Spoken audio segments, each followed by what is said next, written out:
Welcome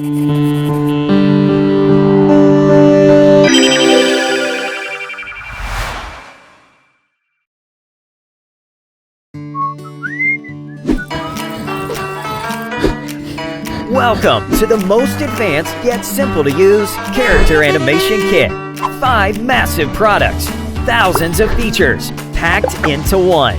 So, let's have a look. The Character Studio is composed of simple, intuitive controls, allowing you to modify every detail. With dedicated sections for head, torso, legs, arms, and yes, even muscles. One can also change body proportions, making your characters shorter, chubbier, and cuter. There's also complete control over the clothes, so even users with minimal experience can start creating their own characters directly within the toolkit. With the Head Design Studio, you can control the forehead and chin separately, allowing you to create any head shape. Change eyes, ears, nose, mouth, and even cheeks. Modify its hair, beard, and mustache. And what about animation? The toolkit comes with the largest library of fluid animations, and they are so easy to use. Simply select any character and add any animation. All animations are fully loopable, so you can add different animations to create your own story. We have also included a hand rig with 50 pre-made poses. And for the head, there's a complete head animation suite just for that, having over 50 face and mouth expressions that can be toggled by simple sliders. And you can even blend expressions together. Of course, for the more experienced users, the toolkit comes with one of the most advanced character rigs available. This can be used to create both rigid and smooth limbs animation. The kit also comes with a scene designer, which is packed with professionally designed image assets. Simply build your own scenes and bring them to life using the included animation presets. With our carefully chosen features, character design and animation will never be the same, giving you complete control while ensuring that every character is completely unique, trendy, and captivating. So, what are you waiting for? We're now in the Character Studio, and we're going to see how we can build a character. We will start from the body skin color. Just pick any color. Now let's modify the torso. Simply pick any style by giving it a number. Increase thickness and make it round. As for the arms, we will increase thickness, increase the distance between the arms and hand size. Finally, let's increase the size of the head and modify its position. Now we will customize the clothes. Adjust the sleeve length and its thickness. Remove the bottom sleeve by setting the length to 0, and choose a color for the top sleeve. Finally, we can choose a color for the shirt. Moving to the Head Studio, let's change the skin color. Increase the overall roundness and modify the forehead shape. Increase its width, height, and roundness. As for the chin, we will increase the width and decrease the height to create a completely round head. Now we can pick a different hairstyle. Let's change the front and middle hair and give it a nice color. We can change the nose color, select a different style, and tweak its position. We can also tweak the position of the mouth. Finally, we will change the ear colors to match the hair, and also tweak the eyebrows color. With the character set, let's now add an animation. From the included animation presets, simply find the animation you want to use and double-click. I will choose a happy, jumpy walk animation. Let's preview it. Finally, we can choose a face expression. Simply increase the slider to a value that you like. Let's now add the mouth expression. You can, of course, add more expressions and blend them together.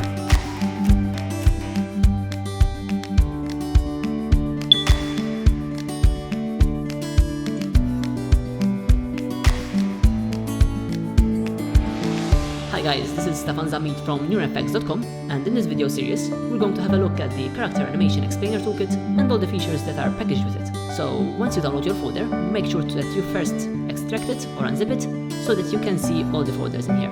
it is very important to extract it before you start using it, since the project won't be able to use the folders properly if they are not extracted. So if we have a look at these folders now, we can see that first we have the characters, then we have the animation presets, and in here we have the scene designer. You also have the help videos in here, and you also have the user guide. So let's jump in with the characters, and in here you can see all the characters that you have included. Very nice selection. And over here at the bottom we can see character assets. Now the character assets are basically images that you can use for clothing, etc. And we'll have a look at that at a later stage when we are explaining how to customize your clothes. Here we have the character image gallery, and this is basically a gallery of all the characters that you can use, so you can check them right here before you open them up in After Effects. So this is a very nice practical way to view the characters that are included. Now if we jump back to the main folder, here we can find the animation presets, and if we have a look at that, in here we can find the animation presets themselves, and in here we can find a preview for them. So this is also a preview for them. You have the character animations, and then you also have the object animations, and if we jump right in here, you can see all the animations sorted in their own category. So if we for instance go to run, we can find that we have previews of run start, run loop, and run end. So let's open one of them and see how that looks. So in here you can preview all your animations like this, and you have all the 200 animations in this folder. So let's jump back to the main folder, and finally we have the scene designer, which we will use to construct our scenes, and this is basically an After Effects project that is loaded with image assets of objects, etc. that you can use. And we'll have a look at that at a later stage as well. Finally, the user guide. We really recommend that you go through this if you have any issues, since we have put in our efforts in this to make it as helpful as possible. So that's basically it. Let's jump in the next video to see the installation of the project. Hi guys, so to install the project, all we need to do basically is to install the animation presets. Other than that, everything is loaded up already. So let's double click on animation presets. I'm going to select this folder, and I'm going to simply copy it. So copy, and then I'm going to jump to my documents. So you need to go to your documents folder, and you should find a folder named Adobe. Double click on that, go to the After Effects version that you would like to use. I'm going to use CC 2019, and you should paste it right inside user presets.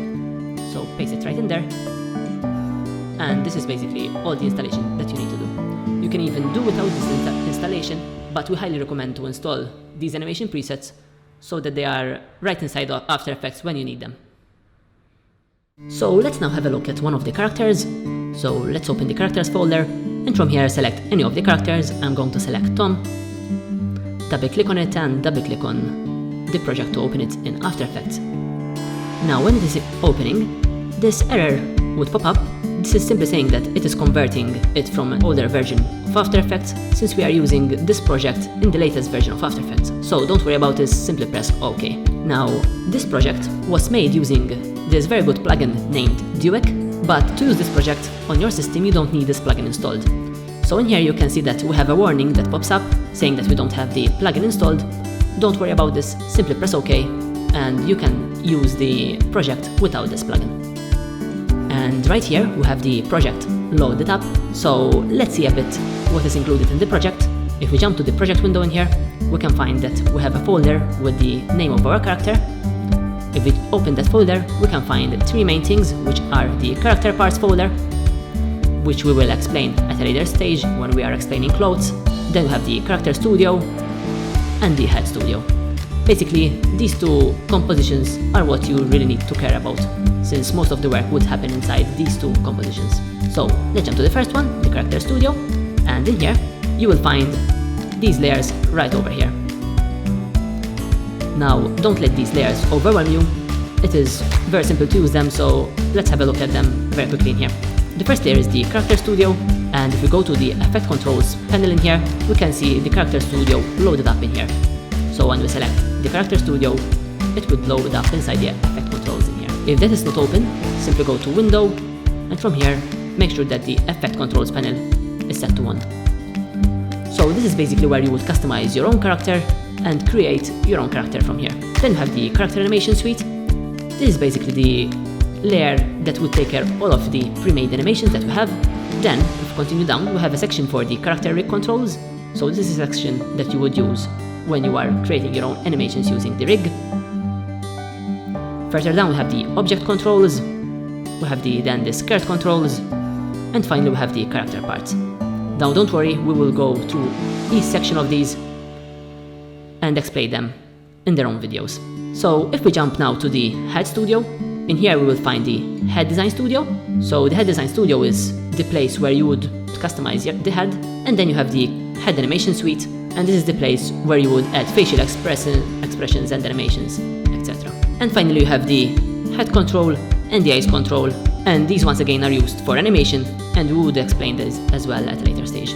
So let's jump into the next video where we will create our own character.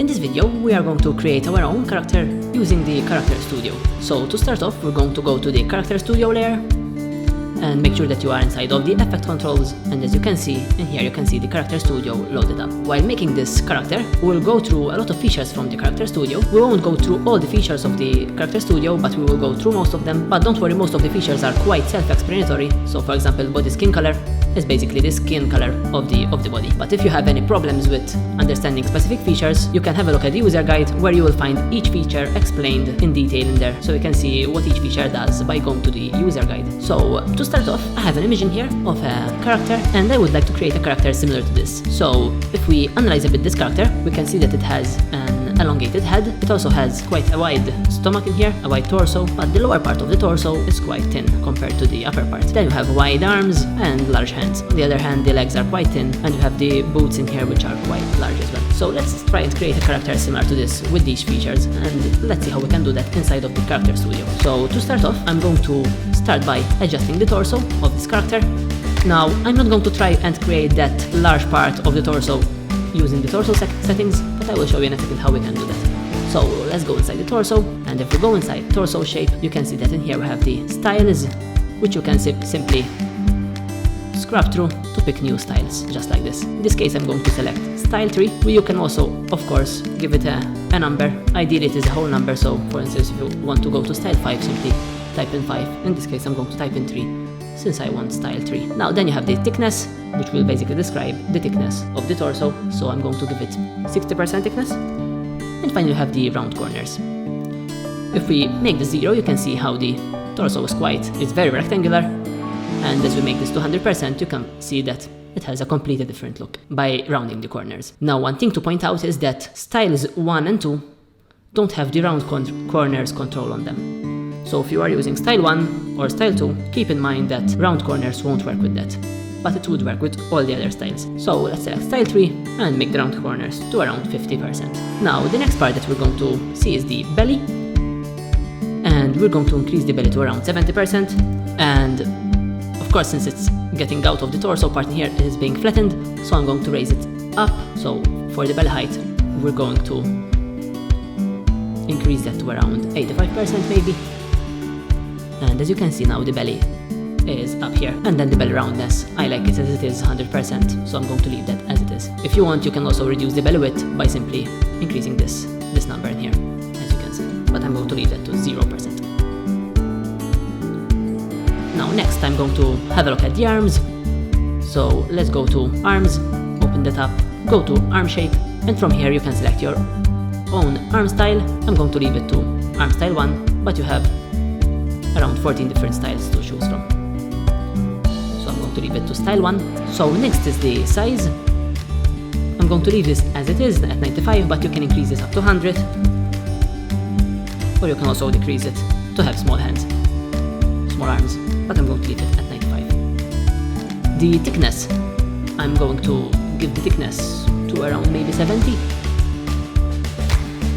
so that they are quite thick, as you can see in here. And then for the height, this describes the height of the arms. I'm going to leave that to around 65.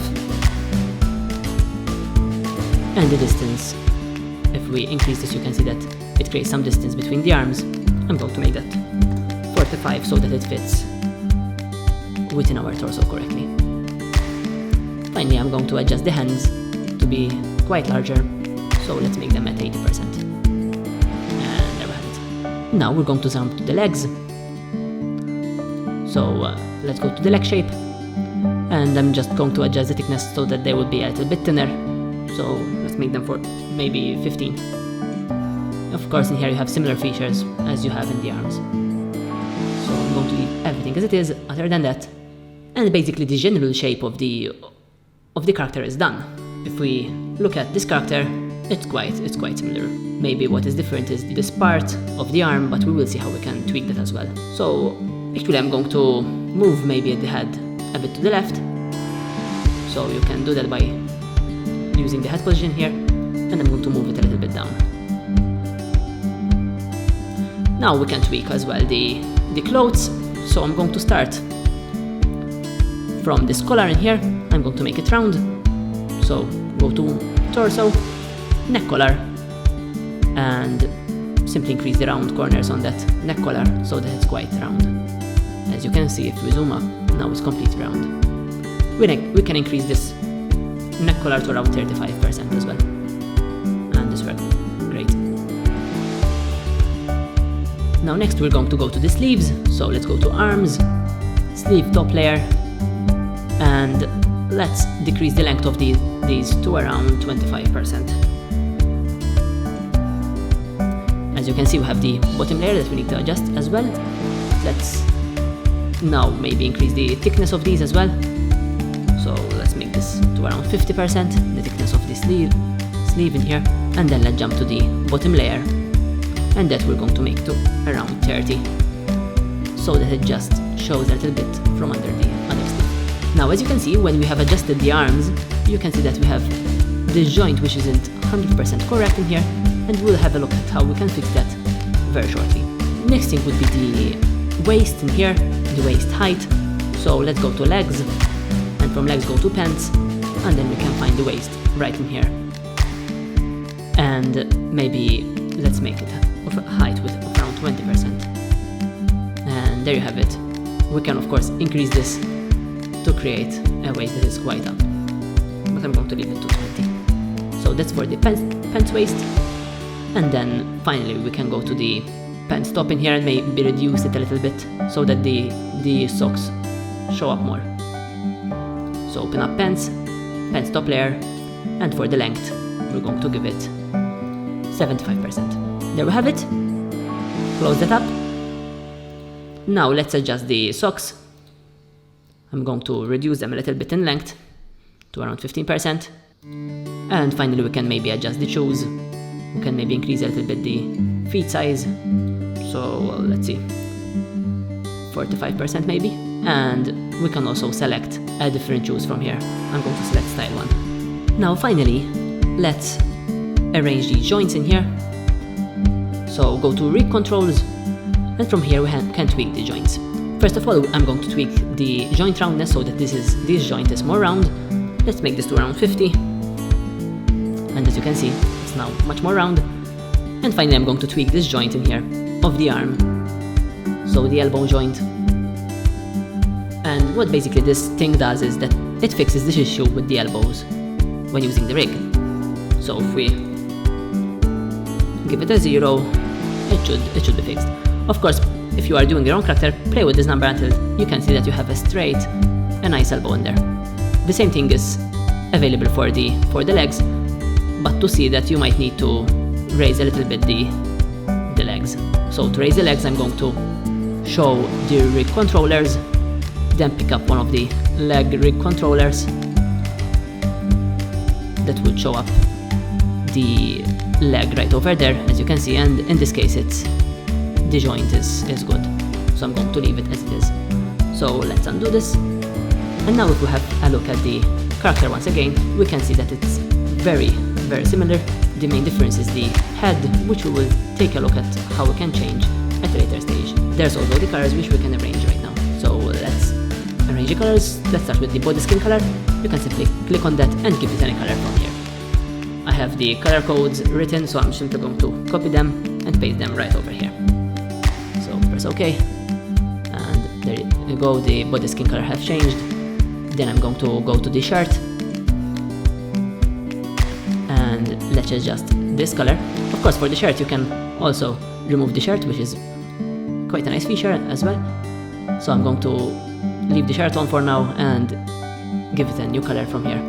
So I'm going to copy my color code from here, and you can select the color from there or paste the color code right in here.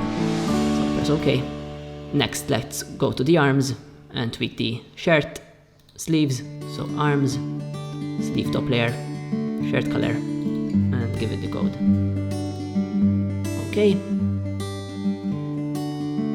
And now for the bottom layer, we're going to make it violet, so let's just put in the color in there, press OK, and close that.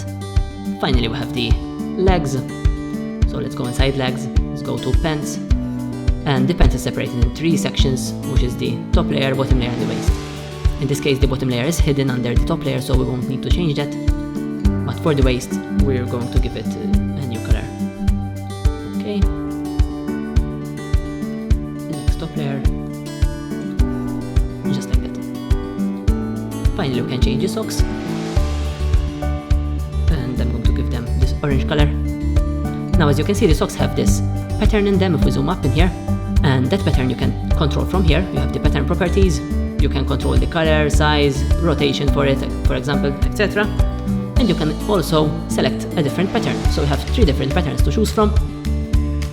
I'm going to select squares, for instance, or pixels. So go ahead and select your own pattern. I'm going to leave it with stripes for now, and I'm simply going to change this color from here. So let's give it a yellow color, press OK, and there it is. Now let's close everything, and the character should be done. So that's it for the Character Studio. Now in the next video we'll jump right in the head and see what features we can use in there to create our new head. Okay, so in this video we're going to have a look at the Head Studio, and we're going to have a look at the Head Design Studio in here, and we're going to see what features are present in here while customizing the head to match the character in here. So we're going to try and match the head with this one using the Head Design Studio right in here. So if we analyze this a bit, we have, as you can see, this specific hair shape, we have these colors, we have a long head, and we have the glasses in here. So let's try and add those using the toolkit. And we're going to start with the head shape. Let's try and make it a little bit elongated. So let's enter inside the head. I'm going to start with the overall roundness. I want it very round, so I'm going to make that 100. Then I'm going to jump to the forehead. The width, I like how it is, but you have the option to increase that or decrease that if you like. I'm going to leave it to 20. Maybe put the roundness to 100, so this is completely round, but I'm going to leave the height, etc. as they are in here. So I'm going to jump to the chin now. As for the width, once again, I like it as it is, matching with the top part. I'm simply going to make the height to 100, so that it will be a little bit more elongated, as you can see in here. The roundness I'm going to set to 100 as well, and there we have it, very round cheeks. And you have the option to use the V head shape in here, where it would basically convert your head to this V chin in here. Very, very nice option. I'm going to leave that off for now though. So if we close the chin, now we can move to the eyes maybe. So let's go to eyes, let's select different eyebrows. So if we zoom in here, we can maybe select some different eyebrows in here. I'm actually going to move this controller in here so that the head looks to the side and the controller is a lot in the way as well. So let's go back to the Head Design Studio. I'm going to go to the eyebrows and let's select a different style. I'm going to select one in here, and basically it's basically a similar style but with that dot removed. You can also maybe increase the width of them. Let's increase them to 60 so that they will be a little bit longer, and also the height to around 40%. So let's jump to the eyes, and I'm going to decrease the eye size to around 50%, and that's basically it. They're good like that, as now they are going to be hidden by the glasses. So if we go to glasses, we can add the glasses in here. We can go ahead and use this style of glasses, but I'm going to change the style. So let's go to the lens now, and I'm going to select a different style. So let's select style 10. Let's see how that looks, and that's perfect. You can of course look through these styles simply by typing in your number in here and see what the other glasses look like.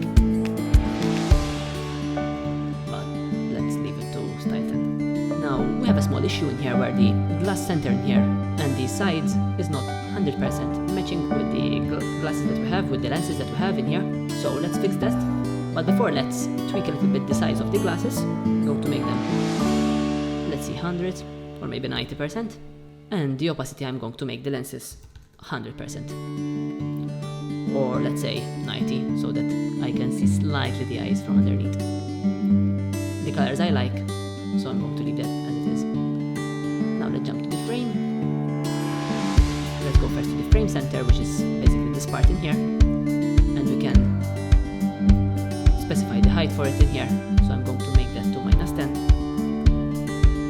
And you can also specify the size for it.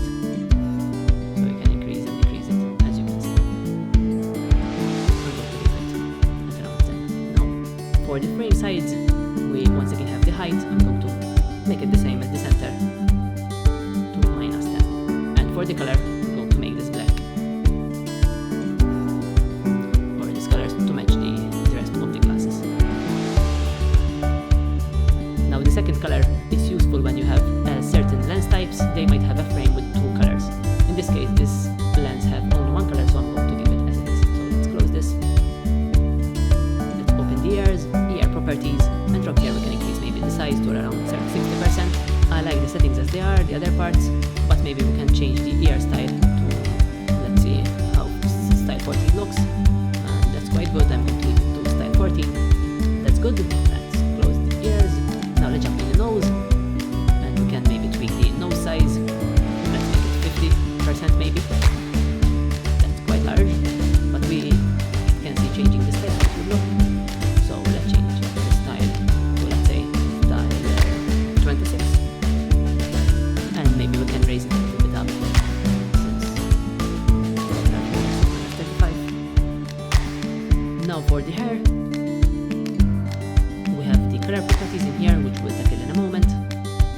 And then we have the hairstyles in here. So you have 5 different options for hairstyles. So you can set the front one style, the middle one style. So you can pick and mix from these to create your own hair. So I'm going to change the front hair in this case. And let's make that to 12. And that's basically it. I like it as this. Now let's jump to the cheeks. From here we can tweak the cheeks of the character. Let's give it a new style, so let's say style 8 maybe. There have it, we have different cheek texture in here. And we can also tweak the height and width of these. So let's tweak this, the width to 50% and the height to maybe 20%. As you can see, this changes accordingly. You have other options in here like roundness, stroke size, opacity, and you can play with those to see what they do. The mouth looks good, so I'm going to leave it as well. What maybe I would change is that in here, as you can see, you have the lips that are showing up. I prefer if we don't have lips in there, so I'm just simply going to remove those. So if we increase them, you can see that they would look like that. In this case, I'm going to give them at 0%. Show the teeth show up a bit more. Now let's play a bit with the colors. So I'm going to start with the head, with the skin color. I have the color codes written in here that I want to use, but you can pick any color from here. I'm going to paste the color code in here and press OK. Now let's change the hair color.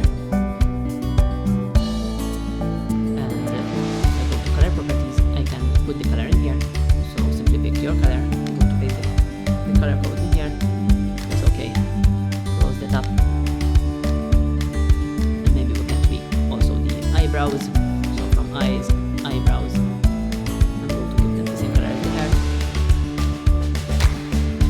Ears.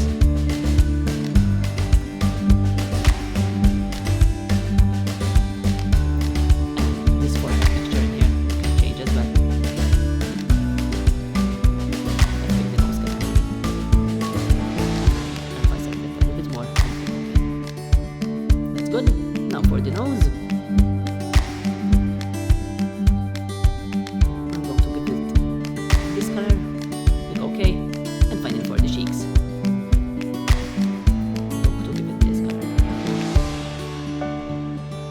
So that's basically it. That's how we can customize the head. One thing that we can do as well is that we can add a beard and a mustache.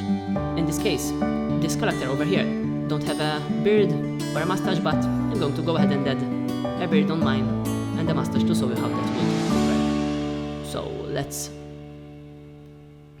make him facing us a more. Very nice. And if we jump back to the head design studio, I'm going to pick a mustache from here. Let's pick the biggest style. So if we give this number, you can see that we have 25 mustaches to choose from. I'm going to pick style 25, give it a color. There we go, and of course you can increase the size. So let's make it to around 50%.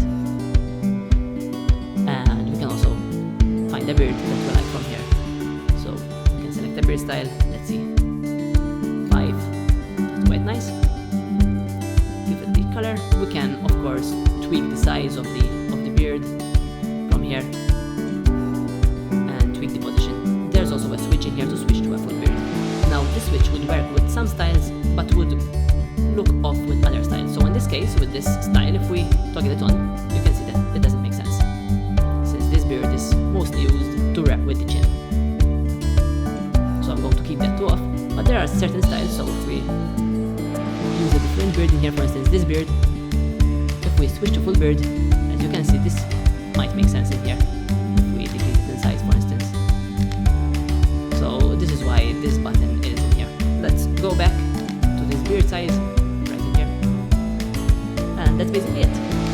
So if we have a look at the whole character now, we can see how the whole character is looking very nice in here. So we'll see you in the next video, where we see how we can tweak the clothes more and how we can add jackets, for instance, belts, etc.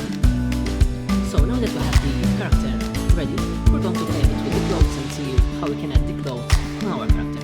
Right now, it already has some clothes, but we can add some more accessories on it to make it a little bit more fancy. So if we go to the project window in here, we can see that we have this Tom folder in here, and we have this folder structure, and then in here we have the character part, and in here we can find a folder named clothes and accessories. So if you open it up, we can see this folder structure in here, and basically what we're going to do, we're going to import images from our project inside these folders and then place them in the correct compositions to build up our clothes. Let's start with a bow tie, for instance. So we're going to go to accessories, find the folder named bow ties, and from there we can open the folder, and as you can see, there's nothing in the folder right now, so we will need to import an image. Now with the toolkit, we have included a large library of character assets. So if we double click on characters in here, we can go to character assets, and from here we can go to clothes, and we can find the bow ties right over here. So if we jump in this, we can find two folders, one is preview and one is vector. I'm going to enter inside the preview to see which one I would like to choose. So I like 08 in here, or maybe 07, so let's see, 07 bow tie. I'm going to go back, go to vector, and import that. Pick it and place it right inside the bow tie folder, inside of your After Effects. So now this bow tie will go on the shirt. So let's open in here this folder, jackets and shirts. And in here you can see that you have two compositions. I'm going to position this right on top, so I'm going to position it in the jacket composition, so that if I add a jacket, it can go out from the jacket. So I'm going to make this set up 100%, and I'm going to see the transparency so that I see what I am doing. And simply what we're going to do is simply drag and drop this bow tie inside this composition. Now if we go to character 02 in here, you can see that the bow tie is very large in here. What we need to do is we need to adjust this so that it fits correctly our character. We're going to scale this quite down to 10% maybe, position it right up in here, and let's see how that looks once again by going to the character. Now as you can see, it is not visible. That might be because we need to put it down. So let's move it a bit down and see, as you can see, it is showing just a little bit in there. So we need to move it more down, go back to jacket, and place it around there. I think it should be more correctly. Let's go back to jacket now, and I can increase it to size maybe to 20%, and let's see it once again, and that's very nice. I'm going to position it a little bit higher and even make it like 30, so it will be nice and big. Now in this case, as you can see, it is being cut by the torso here. Now if you don't want that to be cut by the torso, instead of placing it inside the jacket composition, you can place it inside the accessories composition. In here you have scarf and accessories. Open that up, and if we double click on that scarf and accessories, we can see this new composition. So copy, Ctrl C, and paste in here. Let's move it to the middle once again, and let's remove it from here now. So if we jump to this scarf and we jump here, we can rearrange it once again.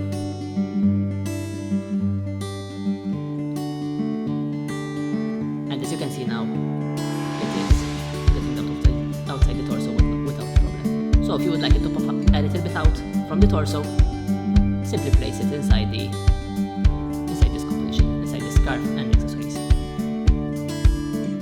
So that's it for the bow tie. Now what we can do is we can give it a color as well.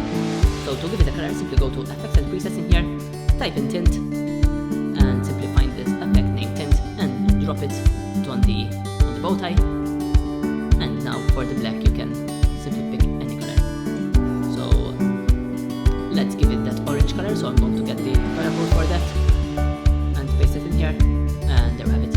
One quick option here inside the scarf and accessories is that in here you can add wind. So if we click this on, we play it with the animation, you can see that now we have this nice wind animation here happening, as you can see. So check it out. So this is available inside the scarf and accessories for you to use with scarf, etc. So I'm going to remove the wind for now, close this scarf and accessories, and go back to the character studio. Actually, if it's by the time, it would look a little bit better. Purple. So let's open back the scarf and accessories. I'm going to get the color code for the violet, the purple, and the text there. Okay. And go back and see that update right there. Very, very nice. Let's go back to the project. So here we have belts. Let's add a belt. So double click on the belt composition. By default, if we make this fit up to 100%, we can see that inside the belt composition we already have two images. So here's the belt, and here's the trouser belt straps. So if you would like the trouser belt straps, simply leave them on. If you don't like them, remove them, just like that. You can also import new belts, just the same way as we did before. So I'm going to go to Clothes, go to Belts. I'm going to go to Belts Preview. I'm going to view them very quickly here. See what we have. So let's say I like this one. This is belt 04. So let's go back, go to belts vector, and from 04 we can import that right inside the belts folder. And now a small trick, if you already have the image in here and you want to keep its position, what you can do is simply hold Alt on your keyboard while both layers are selected and simply drag the new one. And as you can see, it switches with that immediately. This takes the tilt effect immediately from it. I'm going to give this the orange now. Go back, we can see that now we have the belt with that orange bucket. Now let's add some trouser straps. So I'm going to add the trouser straps inside the shirt composition. Go in here, we have the shirt, I can open that up. We can place those maybe under size and buttons. Actually, let's see. So let's go to clothes and let's find accessories.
Finally, I'm going to add a jacket.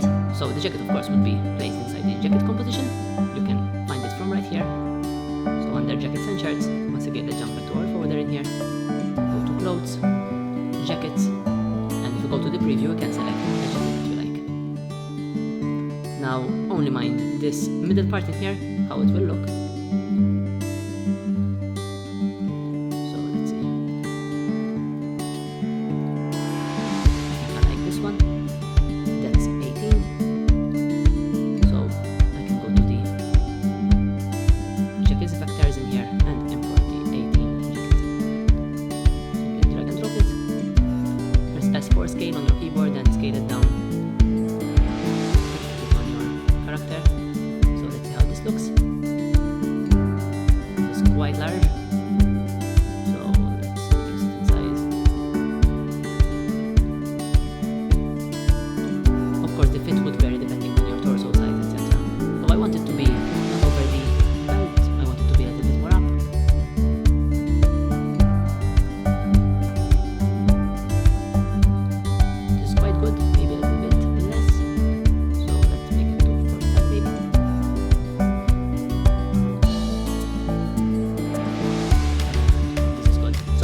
pockets on this jacket, and maybe some buttons. So if we go to the jacket composition, go to project, go to our folder in here, go to clothes, buttons and zippers, go to a preview, and I like these 106 buttons, so I'm going to go to the vector and import those.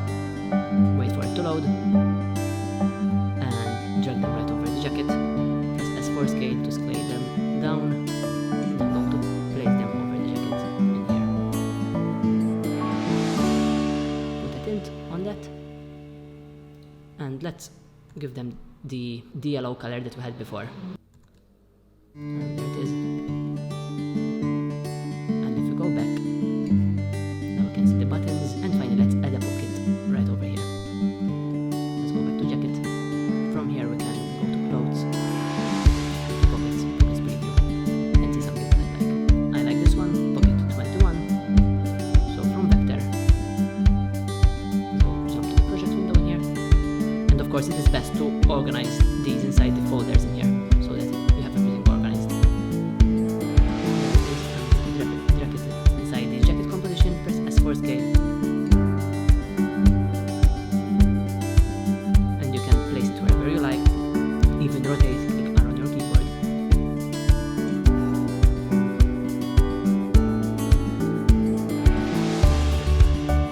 We can give it a color, maybe we can give it the same color but a little bit darker.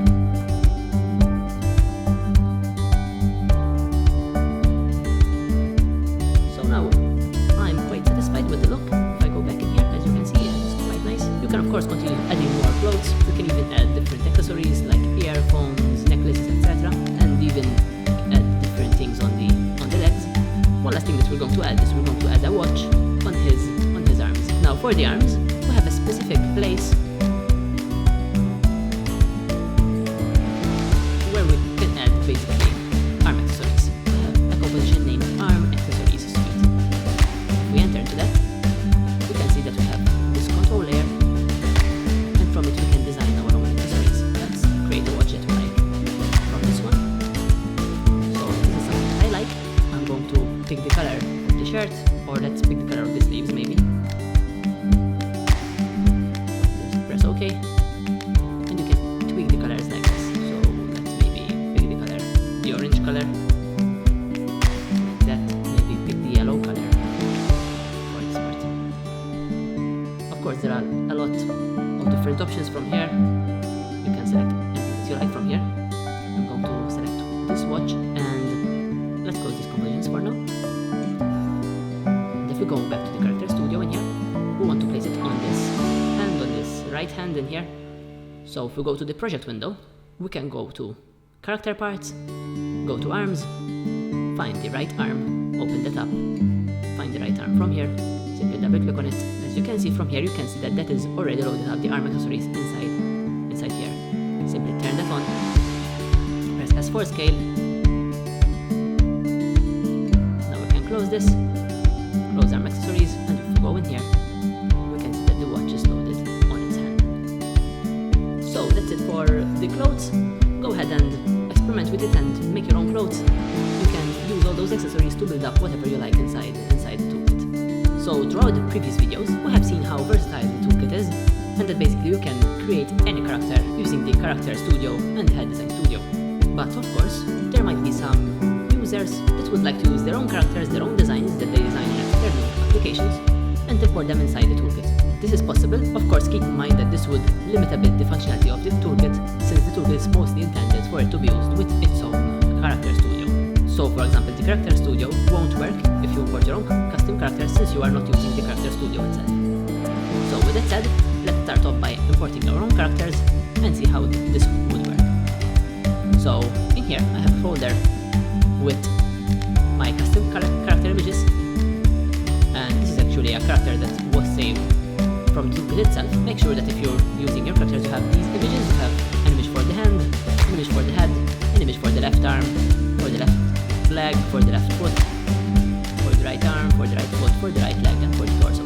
So basically we would need these images in here to import them inside the toolkit. We can select these images and we can drag them inside our own toolkit. Now here they are, they have loaded inside the project window in here. Now I'm going to organize these folder, custom character, and place all of these images in here. Just like that. Now what we're going to do is we're going to place these images inside the respective composition. Of course, these images should be either in a vector format or in a PNG with a transparent background. Let's jump to the Head Studio, and what we're going to do, basically we're going to switch off the head from the Head Studio and place in our new head, our head image. So I'm going to click the Shy button in here so that all the layers are visible, and I'm going to switch off all of these layers. I would suggest to start off from a fresh project and save it as a different file so that you don't mess up the characters that are included with the toolkit. So like this, we're going to import our head, and there it is. You can scale it so that it is basically similar to the size that it was before, which is good, like this. And of course, since we're not using the layers, the properties that are included with the Head Design Studio, the Head Design Studio functionality and the Head Animation Suite won't work, since we're only using an image in this case. So unfortunately, this is the limitation that you have when you import your own custom characters. But that said, the rig of the whole body would still work, so you can use any of the pre-made animations with your own with these custom characters. So let's move on. Let's go to our character parts in here, and let's open up the torso. Go to torso, and let's do the same. Open this up and switch these all off, and simply import the new torso image. Make sure that it fits from top to bottom inside this composition. Now let's jump to the next part, which is the arms. Go to the left arm, open up the left arm, make sure that this is switched on, and hide all of those, and import the left arm. We're going to do the same with the right arm, so go to the right arm, go to the right arm in here, and we're going to click this and hide all these layers, and import the right arm right there. It's quite simple to do, you just need to import the images like this. Now we can go for the legs.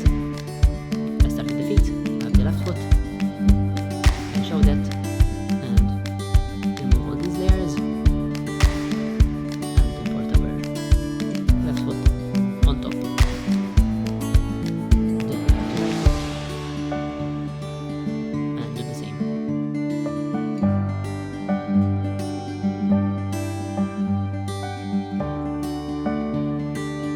Finally, we have the left leg and right leg. So on the left leg, once again do the same thing. Make sure that this is selected. Switch all these off and import it in there. Make sure that it fits correctly. This is ideal that it fits. It actually needs to fit from top to bottom, so make sure that it fills all the space like it is in this case. So you can see it right here. And this is necessary for the rig to work properly. Now the right leg.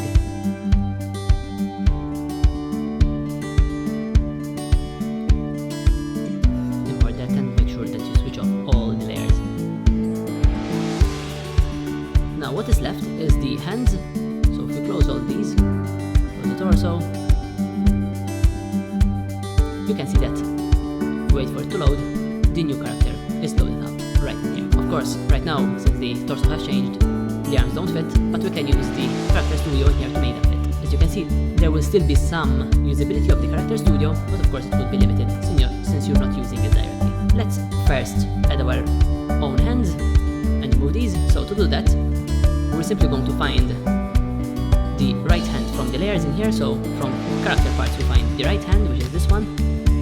Switch that off, but leave it in here. Then go to the left hand, switch that off, but leave it in there. So now you will need to place the hand right over the left hand in this case, and now we can drag it as S4 scale and place it where the hand was. If we click on the hand, we can see that it has approximately this size, so let's make it a similar size, 50 maybe, rotate it so it fits right over that hand, and that's perfect. So this is our hand. Now what we are going to do, what I'm going to do is I'm going to find the anchor point from here and move it right over here so that it rotates from the wrist. And now this hand we're going to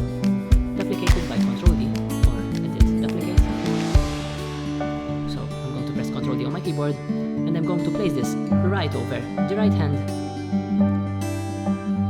Select the pointer and place this right over the other hand. Let's rotate it so that it fits correctly. And with that done, what we're going to do now, we're simply going to parent it. So we're going to parent it like this to the right hand with the right hand, and the left hand with the left hand. So this way it could animate with the rig. That's basically done. Now we're going to sort a bit this issue in here. Basically what the toolkit does, it splits all your layers up and it would work them out in this rig. So, and if we go to the Character Studio, we go to the effect controls, we can see that we can still use some features of this. So let's for instance move these hands with the body. So to do this, go to arms, arm shape, and reduce the distance. And you can see this still works. You can even modify the height, and like this you can adjust your body so that it works properly, and even change the size. Make sure that you always make it up to 100% not more. So let's give it to 95. Of course thickness won't work since now you're using this specific image, but height and distance would work, and even size. Now we also have the hand size, which since we've parented them with the other hands would work as well, so we're going to adjust that. And finally what we can see is we can go to the rig controls.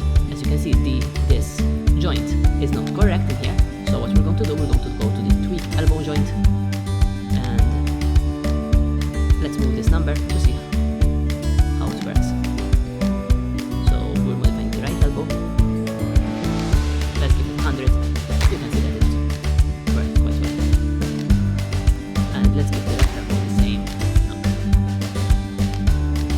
Now I'm going to check very quickly. I'm going to show the rig controllers and check very quickly that this works as well.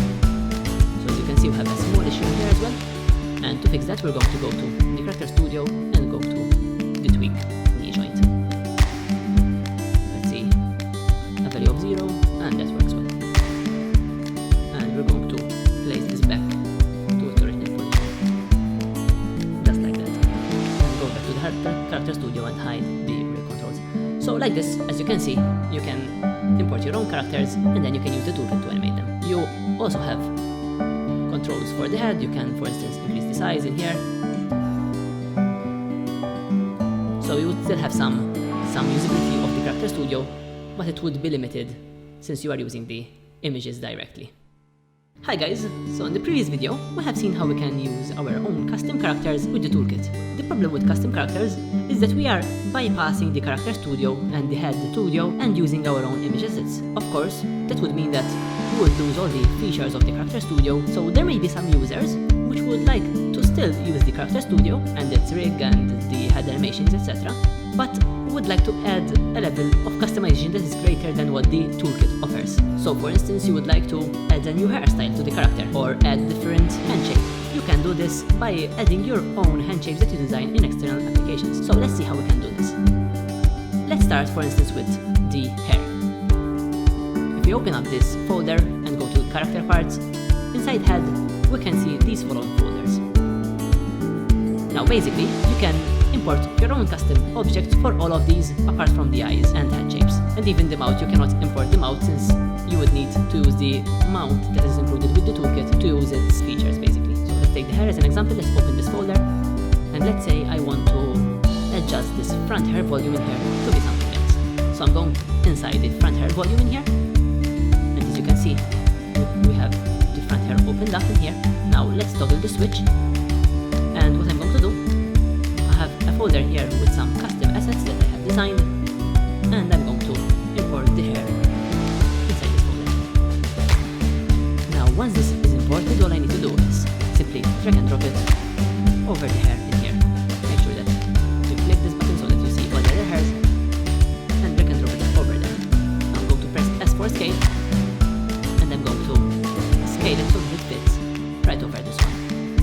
So I'm going to tweak it a little bit like this and make sure that it fits and is around the same size of this one. So that's it. Now if I go back to the Head Studio and go to the Effect Controls and select the Head Design Studio in here, I can simply go to the hair, go go to hairstyles, and for the front hair in here, give the value 1 of 1 to remove the hair that comes with the toolkit. And as you can see now, I have this new hairstyle that I have imported, and this new hairstyle animates correctly with the head. So if I turn the head, as you can see, the hairstyle fits right in there with the head. So this is a very useful feature if you would like to customize certain assets of the toolkit. And once again, in this case, you can import new mustache, a new beard, a new ear, a new eyebrow, etc. So that's a feature that you have if you would like to use it. Now, apart from the head, hair and stuff related to the head, we can also change, for instance, the torso shape. So if we go to the torso and we enter here, if we go inside this composition named Select Torso, we can see that currently the toolkit has this following torso in here. If we would like to use a specific torso shape that you cannot create with the toolkit directly, we can import our own torso shape here. So to do this, what we're going to do is we're going to import our own torso. So I have this torso shape, custom torso shape. I imported it right over here. And there we have it. And I'm simply going to import it over the other torsos. I'm going to scale it so that it fits correctly. So I'm going to press this button to see it properly. And I'm going to scale it so that it fits correctly in here. Now I'm going to turn off all the other torsos. I can retain the belly and chest so that if I would like to use them at a later stage, I can.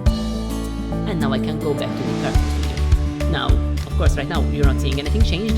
That's because I still have from the character studio, I still have the belly, which is full size. So let's reduce that to 0. And now you can see that the character is using this torso shape. The same way we can adjust the hands. So for instance, we can go to our project window, go to the arms, and if we go inside left arm, for instance, we can go to select left arm shape, enter inside of that, and we can simply import our own arm shape. And now simply drag and drop it inside the composition, right in here, and scale it accordingly so that it fits correctly in here. Now hide all the other layers, and if I go to here, I can see that this arm has been adjusted with the new arm shape. Now what I need to do, of course, I need to give it the color of the skin. So I can get the color of the skin. Let's go to the arm shape in here, and I'm going to bring a tint effect from here, place it over the arm shape, and let's give it a skin color. And there we have it. Now if I go inside Character Studio, I can see that the left arm now have this custom shape on it. And we can do the same with the legs, with the right arm, etc. And like this, we can customize the character further. Now I'm going to adjust the torso slightly in here. So if I go to select torso in here, I'm simply going to go to the torso shape in here and reduce its size. So a little bit down. Let's go back in here, and as you can see, that has been customized. We can even maybe move it slightly to the side in here, so the head's right over there. And if we go inside the Character Studio, we close the belly, close the shirt, we have almost all the functionality that works. Of course, since we're using the custom torso shape, we cannot customize the torso shape from here. But other than that, most of the functionality works in here. So for instance, if I go to arms, go to arm shape, I can reduce the distance. Like that, I can reduce the hand size, etc. So this is a very nice option if you would like to further customize your character in this way. Finally, let's take a look at all the places that you can customize like this. As we've seen, we can customize all the things in the head apart from the eyes and the mouth and the head shapes. Then from the torso, we can customize, of course, the torso shape. From the arms, we can customize the left and right arm shape. And from the legs, we can customize the left and right leg shapes. We can also customize the feet by simply entering a new feet inside the left foot or right foot. So in this video, we're going to go through the animation process using this toolkit. And we're going to do this namely by going through the Character Animation Suite. So let's click on that, and let's go to Effect Controls to see it right over here. So this is the Character Animation Suite. And this is going to be used mostly with the pre-made animations. If you want to add your custom animations, you're going to use mostly the character rig controls instead. With that said, there's still some features inside the Character Animation Suite that can be used with your custom rig. Let's now start importing our animations. But before that, let's go to the project in here, and let's open the folder in here and go to the Character Studio right over here. This Character Studio composition in here is where all the animations will take place, so you will need to import all your animations inside here. Another thing to say is that the Character Studio comes with a shadow that automatically reacts to your animations. Now, if we scroll down here, we'll find this layer, the shadow, and we can see it right over here. Now, right now it is hidden under the legs since we have increased the size of the feet. So what we need to do, pick that shadow and move it a little bit down. And now we can see it, the shadow right under the feet. So with that done, let's start importing our animations. We're going to go to the top in here, go to Character Animation Suite, and from here go to Effect Controls. Now, before you start importing animations, make sure that you always select the Character Animation Suite. I'm going to zoom up the timeline in here, so that I can see a little bit more properly, maybe a little bit more. And I'm also going to extend the work area in here, just like that. Now, what I'm going to do is I'm going to go to the Effects and Presets, go to Animation Presets, and find the character animations that we have previously installed in here. And we're going to select an animation that we like. So I would like to start with him just standing still in a place, so let's find animation that does that. If we scroll through here, we'll find these standing poses in here, in that folder, and let's select one of these, maybe standing pose 3. And if you'd like to see what these animations do before you import them, what you can do is you can go to the folder that you have downloaded, go to Animation Presets, go to Get Animations Preview, and from Character Animations we can see the preview of all the animations in here. So in that case, we are going in standing poses, and we're thinking of heading standing pose 3. So let's see that, double click on it, and there it is. He is standing in one pose and just moving slightly his legs in here. I like this, so let's add this. Or actually, let's see what this do. This is quite nice as well. He's tapping his feet. So let's add standing pose 4. So make sure that the Character Animation Suite is selected. Always make sure that this is selected before you import animations. Make sure that the timeline slider in here is set to the start, and I'm simply going to double click on this. Now, it may look that nothing has happened, but if we select Character Animation Suite in here and click U on our keyboard, this will open all our keyframes in here, and you can see in here that we have imported all the animation keyframes in here inside the Character Animation Suite. Now what I'm going to do, I'm going to play this animation to see how it looks. Wait for it to catch. I'm doing this by pressing 0 on my keyboard, and then let's just start it again. And as you can see in here, we have the tapping of the feet, moving slightly, and him moving very slightly in here, standing in position. So let's add something more interesting. Now I'm going to go to the end of this, simply click one of these arrows in here and go to the end keyframe. Always make sure that you are on the end keyframe before you add more animations. And one thing that I like to do before adding another animation is to simply hit the star key on my keyboard to add a marker.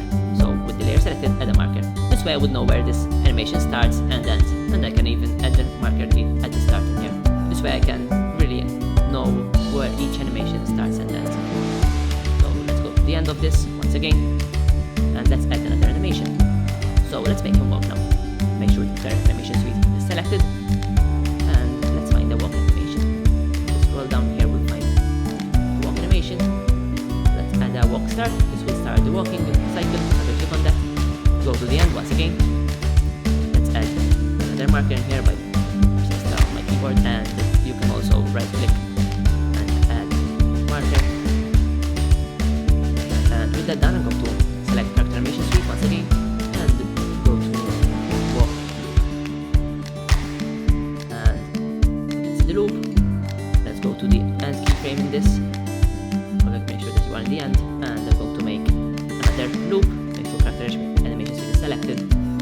Double click, and we can see that the animation is being imported in here. So continue doing this and construct your own animation. Let's put another marker in here. And right in here. So select Character Animation Suite and walk and go to the end. And now let's add something a little bit fancy maybe. Let's make him sit. So let's go to sitting and then go to make him sit facing front. So sitting front, in here I can see that we have animation name sitting down front. Let's double click on that, make sure that this is selected. Go to the end keyframe in here. And now let's add the final animation. Let's make a marker and add a final animation, maybe sitting down with crossed hands. So let's go in here, crossed hands, sitting front, crossed hands. Let's make a start to that. Make sure Character Animation Suite is selected. Double click. There's our keyframes in there. Go to the end. Make another marker and put an end. You can of course not make the markers, but I like to make the markers so that I know where each animation starts and ends. And there we have it. Let's go to the end, put another marker, and let's play this animation to see how it looks. So the animation is cached now. It may take some time to cache, since of course it's doing all this animation on the character. With that cached, I'm going to have a look at it. Press 0 on my keyboard. That's how it looks. So his feet, he's walking, and he's stopping, and he's sitting down, and having the crossed hands. Like that. Very nice. Now, one thing that we will notice in here is that as he is sitting down in the front, and he's crossing his hands, we have a small issue where the hand in here is at the back, and we will see how we can fix that in the next video basically, and see how we can work with different animations. This happens because you're moving from a side animation, which is the walk, to a front animation, which is this thing. So we'll have a look how to fix that at a later stage as well. Now, one thing that we're going to do is that when viewing this animation, I see that we might need a small animation in here. So he's walking and then stopping and sitting down immediately. Let's try and make him look down before he sits. So let's import an animation just before he sits in here. So he's walking and he's stopping, and we need to import a new animation in here. Now this is where the markers come in very handy, since we know where this animation ends exactly in here. So let's zoom up in there. And what we're going to do is we're going to pick all these keyframes, make sure that you select all the keyframes in here, and before you do this, I always suggest to, so let's zoom a little bit out in here, like this. I always suggest to pick the Character Animation Suite and click U in here, so that it shows up all the keyframes, and then pick up from that marker, pick up all the keyframes from that marker, and zoom out. I'm simply going to drag them to a different position here. So let's drag them back, just like that. With that, I'm going to drag all these markers as well. Let's drag them one by one.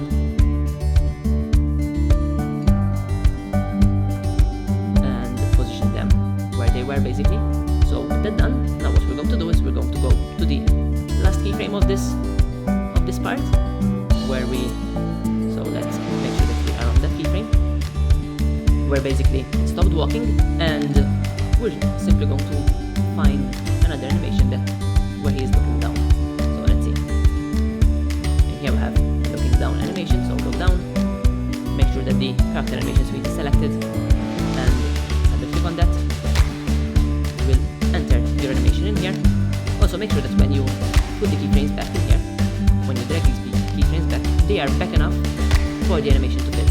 Most of the times I like to drag them quite back, like leave around 10 seconds from this and to this, so that you will make sure that the animation fits that you're going to import. So in this case it fitted correctly, so now what I'm going to do, I'm simply going to pick all those keyframes again. They are all picked up, I left them blue as you can see, and then going to move them right on top of the other keyframes. Just like that. So this is how you would change your animation if you would like to add an animation in the middle. You can do this like this.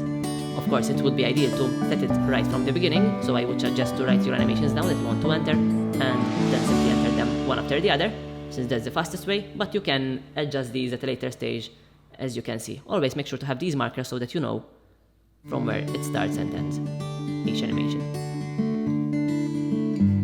So let's preview this now. So I cached my animation, and now I can view it, so let's play it. And he's tapping his feet. Now he would start walking, and then he should look down, and that's it. And have crossed hands in there. Very nice. I'm happy with the animation. Now, what I'm going to do, once you are set with all your animation that you want to do, is we're going to go to Project, and we're going to create a new composition. So I'm going to go to Composition and New Composition. From here, give it something like, let's start with Full HD.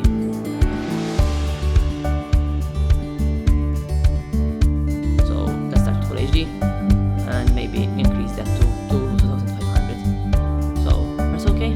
Make sure that the duration is correct for the animation that you're doing. So in this case, let's make it a little bit long. Let's make it 1 minute, so that's fix. And press OK. I have this new composition, and you can rename this, and I named it Character 02 Animation Com 01. And what I'm going to do is I'm going to simply drag and drop this in here. You can see my character in there. Let's split this up to 100%. You can see that the character has quite some high resolution. It's go up to 4K resolution. So in this case, since I didn't go up to the whole 4K, I'm going to scale that a little bit down. So I adjusted my character right in here. I normally would keep the background as it is, transparent, so that when I render, I can render it with a transparent background, and then I can import it in another project and use it and construct my story there. So I have my character in here. Now a button that you might want to click is this one. So this way it keeps the original resolution of the character, etc. So, and even there are some animations that might go a little bit out. In this case, you're securing that all the animations fit correctly here. So now we have this animation inside this composition in here, and we're basically set to go to the next video, where we will see how we can add additional animations. Hi guys, so in this video we're going to have a look at rearranging the character parts order inside the Character Studio. So if we take a look at the animation we have created, we can see that he is moving to the left in here, walking, and then when he stops, he switches to the front position, and then sits down.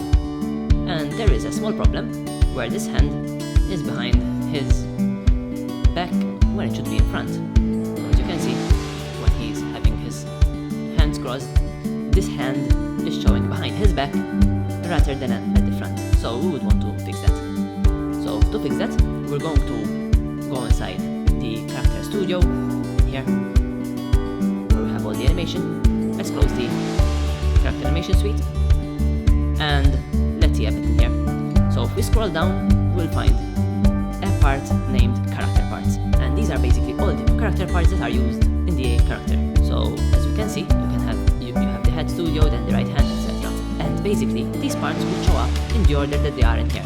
So for instance, if the head is at top, it would show in the front of anything else. So if the hand passes in front of the head in here, the head will actually show in front of the hand because it is set in front in here. So if you would like to put the head back and show the behind the hands, we simply need to drag this layer down so it is under the right arm. In this case, the right arm is not passing from behind the head, so we don't have a problem with that. Now in this case, we want to bring the left arm in front of the torso. So what we're going to do is we're going to pick all the left arm layers, so left hand, left arm, left arm, left arm, pick all those up and simply arrange it to be in front of the torso, just like this. And as you can see immediately, now the hand is in the correct order and it is in front of the torso. Now if we play the animation, we can now see what this looks like. So, and we can immediately see that there's a problem in here, since now the first part of the animation is actually wrong, since the hand is in front when it should be at the back. right in the end part. So in here it is correct. So what actually we need is that the hand we need it to be at the back in here, and then we need to switch to the front in here. So to do this will be quite simple. So let's simply put back the layer in here, layers, the left arm where it was before. So at the back, and I suggest that before doing this step you have all the animation in place, so you would know where you would need to do this. And what I'm going to do now, so I'm just simply going to click on the Character Studio and duplicate it. So edit and duplicate. Now we have two compositions in here. Now although we have two compositions in here, you still need to do all the animations in here. So make sure that you have prepared all the animations before you do this step. And now if we go to character 03 in here, we enter into that, you can see the exact same thing. And what we are going to do in here is we're simply going to go to the end in here and take the left arm and place it in front. Let's place it in front of the right foot in here, so that it's on top, like that. So now we have two compositions with exactly the same animation. So we have character 02 with the hand at the back, then you have character 03 with exactly the same animation, but with the hand at the front. So with that done, we're now going to jump to the composition that we have created earlier, the animation comp in here, and we're simply going to import this new composition that we have duplicated into it. Make sure that they are exactly on top of each other and they have exactly the same scale, etc., and position in the same place. Actually, you can copy the whole transform from here and then paste the whole transform so that it fits 100%. And now what we're going to do is we are character 03, we're going to cut it. So let's find the place where we need the switch to happen, from the arm being behind to the arm being to the front. So let's move a little bit in here to the left, and the switch is going to happen right over here. So in this case, I'm simply going to split this layer, edit and split layer, and delete the first part, and also split this layer in here, so edit and split layer and delete the end part in here. So now I have the first composition with the animation at the back, and then it switches to the animation with the hand at the front. And let's preview this, and we can now see that this, if we play it, this looks how I want it to be. So right now it's at the back, and as the animation progresses it will start walking, it's still at the back.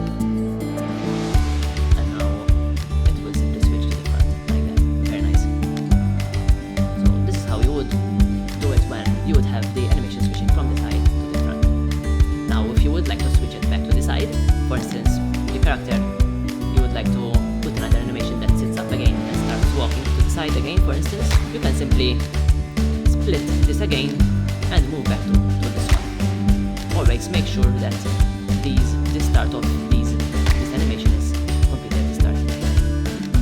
Hey guys, so in this video we're going to have a look a bit at some features inside the Character Animation Suite that you have. So, and namely this would be features related to the hands. We have a very nice hand rig in here that you can use, and also some other things like body rotation, etc. So let's actually start off with body rotation. I am inside Character Studio Character 02 in here.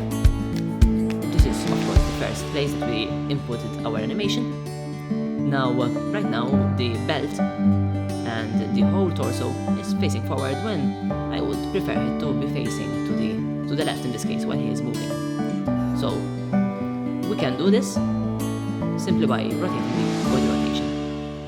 So we can rotate the body rotation, and as you can see, now the jacket is facing to the front and you have the belt that is facing to the front. So this is an option that you have if you would like. Simply go to Character Animation Suite and move the body rotation. Now there are some animations that actually already use this body rotation, so in that case you would find the body rotation ticked on in here, this stopwatch ticked on in here, and it would be in blue. And in that case I would suggest to really take care with the keyframe so that you don't mess up the animation already there. If you would like to input your own animation, you can simply untick, if you have the stopwatch like that, you can simply untick it and then put in your own body rotation. So in this case, I've made the body rotation here to -86, so it's facing this way. Now we can keyframe this as well. So for instance, right now it is walking and moving, and then when it stops, when it looks down, so it should look down somewhere around here, I want it to face forward again, this belt. So I'm going to click the stopwatch and go to this place and make it to 0. We can open up a little bit the keyframe here by you on our keyboard to see what we're doing, and let's scroll down and find the body rotation at the back, at the end in here, and you can find that we made 2 keyframes. So we made a keyframe with -86, then as we go a little bit forward, we'll find it to 0 where it is back to the front, just like that. So this is how you would animate the body rotation. Now when you put these new animations in here, always make sure that you are in the original composition in here, in the Character Studio, in the first composition that comes with the toolkit, and not in the duplicated one, since those won't work with the duplicated one. So make sure that you are in the original composition. Actually, let's rename this instead from character 3, let's rename it duplicated. So we would notice that that is not the original one. So let's go back here to the Character Studio, and we have done the body rotation. Now let's have a look at the hand controls. So if we open right hand, that will be this hand right over here, and we go to right hand poses, we can see that we have poses for the front view right over here, and poses for the side view right over here. To switch between front view and side view, what you need to do, you have the switch in here, and you can simply click that. And when we click it, you can see the hand switches to the side view. For this to make sense, you would need to input a side view animation. Simply select one of these and make it to 100. And as you can see now, it is open hand at the side view. So I'm going to place it to 0, and I'm going to switch back to the front view, and let's see what animations we can include in here. So let's go to front view, and let's say I want to start this animation with him having a fist. So let's make this to 100, and as you can see now it has a fist. And we can of course animate these as well. So click the stopwatch in here, then let's press U while holding the animation here, and if we scroll in here, we will find the fist in here, and we can, like, as the animation progresses, open the fist. So let's make the fist to 0 once again, and now you can see that it starts from a fist and then it opens up like that. You can as well blend different animations together from here, so you can add another animation, like for instance 2, where you have the fist set to 1, and see what that does. So you can blend different animations, and you can see right now, for instance, that he is trying to open the 2 fingers in there while it has the fist. Of course, if the fist is turned off, you will only have to open. So play with these and do your own hand animations in here. So one thing to say is that some animations actually come with hand animations already pre-installed in them, so make sure that you don't mess those up when you are doing your own animations. For instance, in this case, if we go in here, we can see that if we open the side view, so we already have the relaxed hand animation here that is happening in here, and this is happening while it is walking. So make sure that you don't mess those up when you are working with your own animations. So this for the hand rig, you have around 50 different hand poses that you can choose from. So go ahead and play a bit with those and see what you can do with those, and in the next video we will see how we can add objects to the character that he can interact with. Hi guys, so in this video we will see how we can add objects to interact with the character. So in this case I have a character loaded up in here, and I have an animation on him. It is a tennis animation, and if we play it, we can see that he is throwing up a ball and then shooting it with a racket. But of course the objects are not here, are not in the scene. So in this case we will need to import the objects that we need to use and then use them with the character. I'm going to go to the project window in here, and from my Explorer I'm going to import some images. you can import any image that you would like, but you can also import the scene designer that we have included, and with that you have multiple objects that you can use and to interact with your character. Before importing the scene designer, it is highly recommended to save before, since when importing something, it might cause After Effects to not respond or something like that. So save in here, I'm going to choose increment and save so that I keep the last saving. And I have it saved, and now I'm going to go to my folder in here, go to scene designer, and I'm going to import scene designer. Importing that scene. Make sure to not touch anything while it's importing. Leave it to take its time to import. And there it is, it's imported.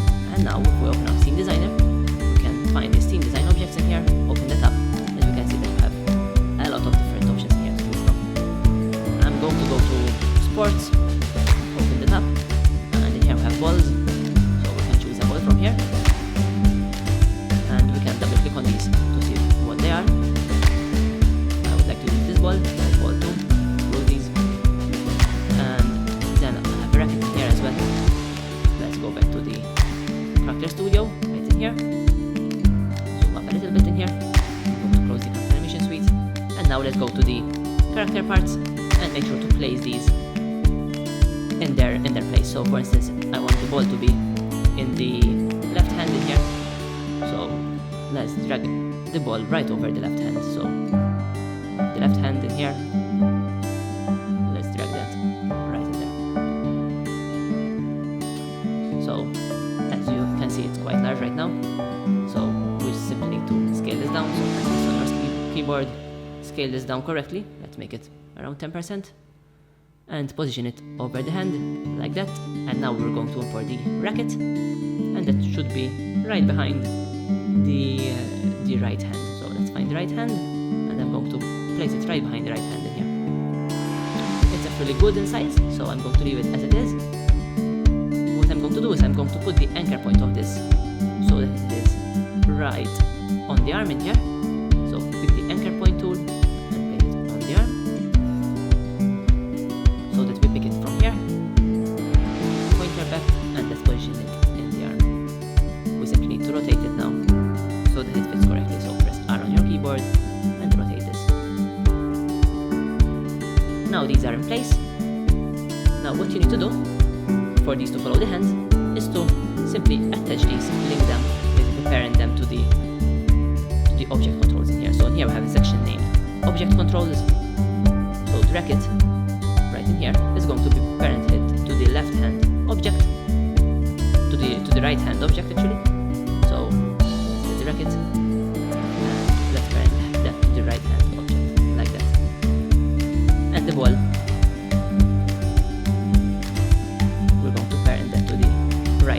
the left hand object right. So right now we can see that the ball is getting out of hand. Let's position it properly in here so that we see that it works well with the animation. It needs to be a little bit more up. I'm using the arrow keys and the racket as well is positioning that so it's in the correct place.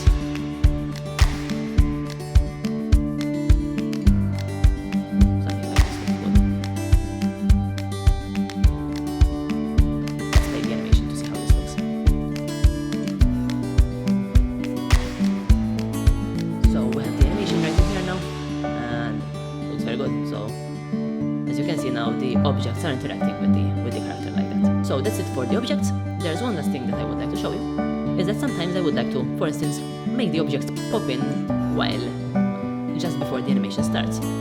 So if you would like this racket, for instance, to pop in inside its hand, we have an option for that as well, since we have included with the package object animation. So if we go to animation presets and go to animation presets in here and object animations, we can find that we have start animations, movement animations, and end animations.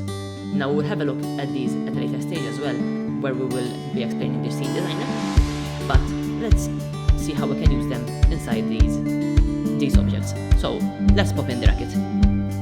So I have the racket in here, let's give it a start animation, make sure that it is at the start in here where we want to pop it from, and let's choose one of these animations. Let's say pop in, for instance, and double click on that. now we can see that it starts from 0 and then it pops in to his hands. And if we play the animation, we can see it working like this, as you can see. Very, very nice. Now in the case for the ball, since we have modified its size, so let's go to the ball and let's make a pop-in for it as well. So simply go to the start and double click on pop-in.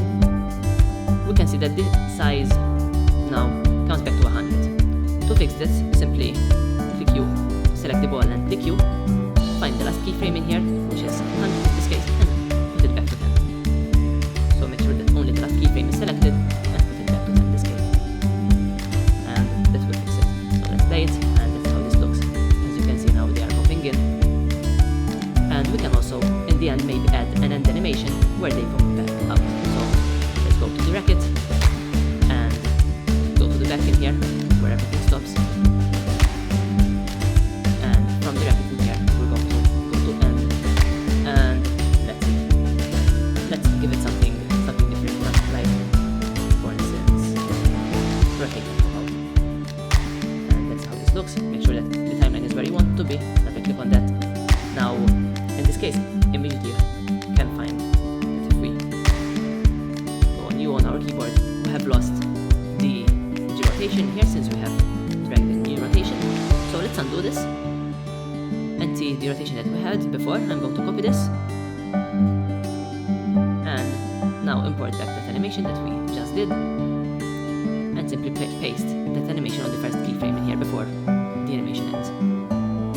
So make sure that you are on that and that you select only that keyframe. And I'm going to paste this right over here.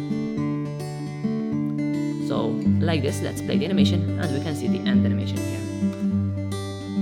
And you can see that everything pops in, then he shoots it, and then the racket rotates and goes out.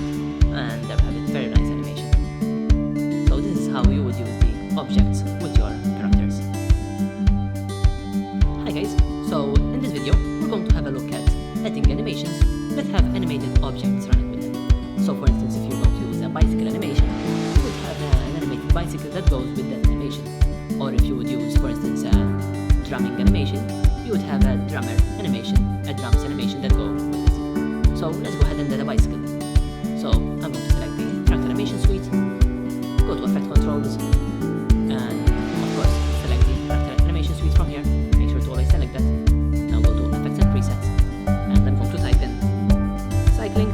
So I find it, of course, you will find it popping up in there immediately.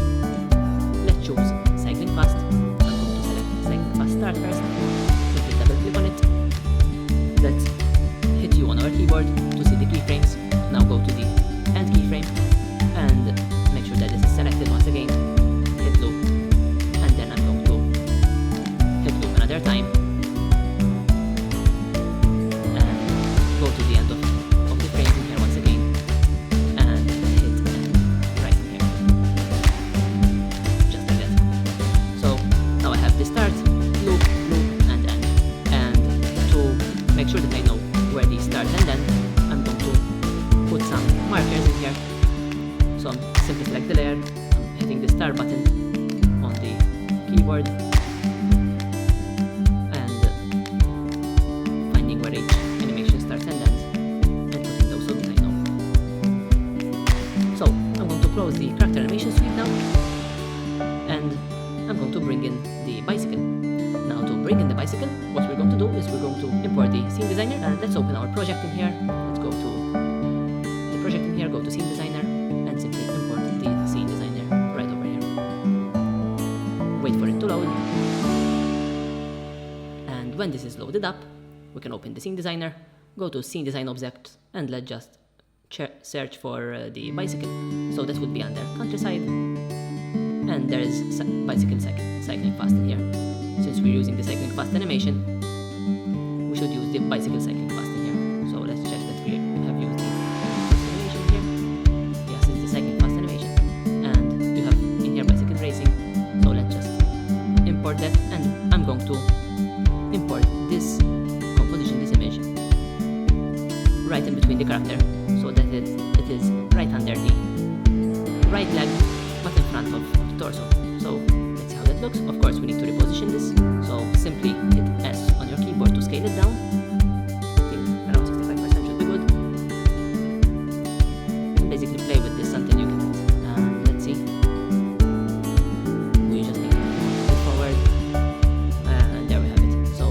bicycle. This bicycle is already the size of the start. Now I just need to add the next one. So to add the next one, I'm going to duplicate this, Ctrl D on your keyboard, or edit and duplicate from here.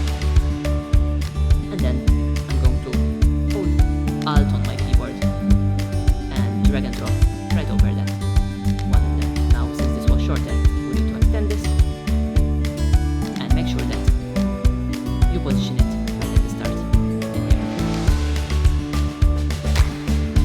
Just like that. And cut this with it so that it continues to this. Now let's duplicate this one since it's easy to do. So let's see where that marker was. Right over here.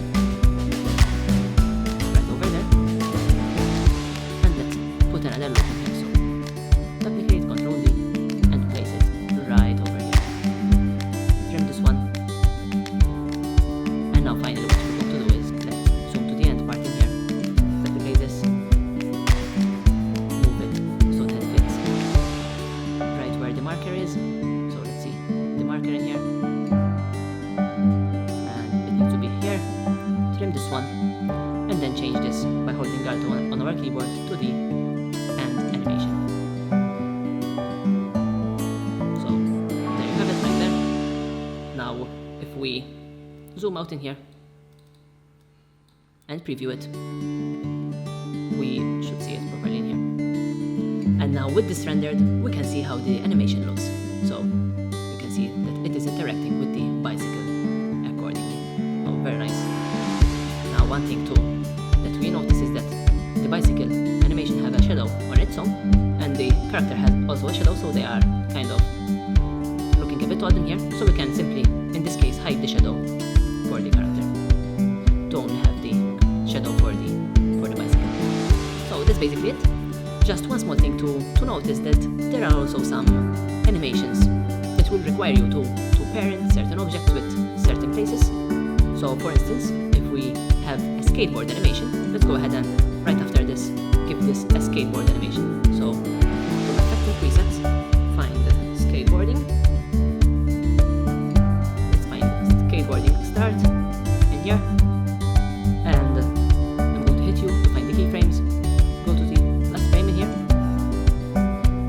and simply make sure that the character animation suite is selected. Double click on the start, then double click on the loop. So go to the end and double click on the loop. Make sure character animation suite is selected and double click on the loop. I'm not going to make the end as well in this case, since this is enough for explanation purposes. And as you can see now, the character is basically kind of jumping on a skateboard and moving in here. Now let's move the work area to here. And in this case, we need to introduce a skateboard. And to do that, we're going to go to the project. We're going to find the skateboard. It's right over here. Let's place it right under the feet in here. We can place it under everything in here and position it to be under the leg right over here. In this case, one thing that you will need to do, make sure that the pointer is in the middle of the animation here, of the skateboard animation, and simply parent the skateboard. So we're going to parent the skateboard to the... So let's go to the character rig controls, and in this case there are some whole body animation here where the body is going to the front and to the back, forward and backward. So we're going to parent it to the full body control in here. So go to skateboard and simply parent that. So parent that to the full body control right over there. And if we play this, we will see that it will follow the body animation right over there. And that's basically it.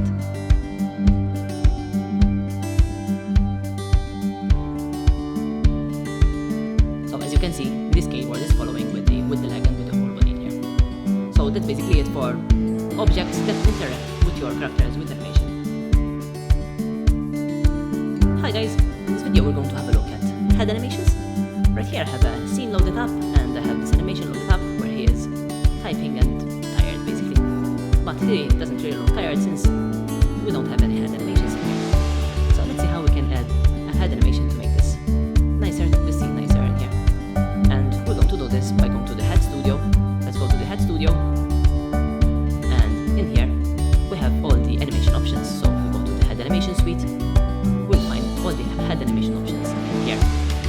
first I'm going to start with making him face. So I'm simply going to make him face the left direction since he was facing right our direction. So I'm simply clicking this control and moving it, and it will follow just like that.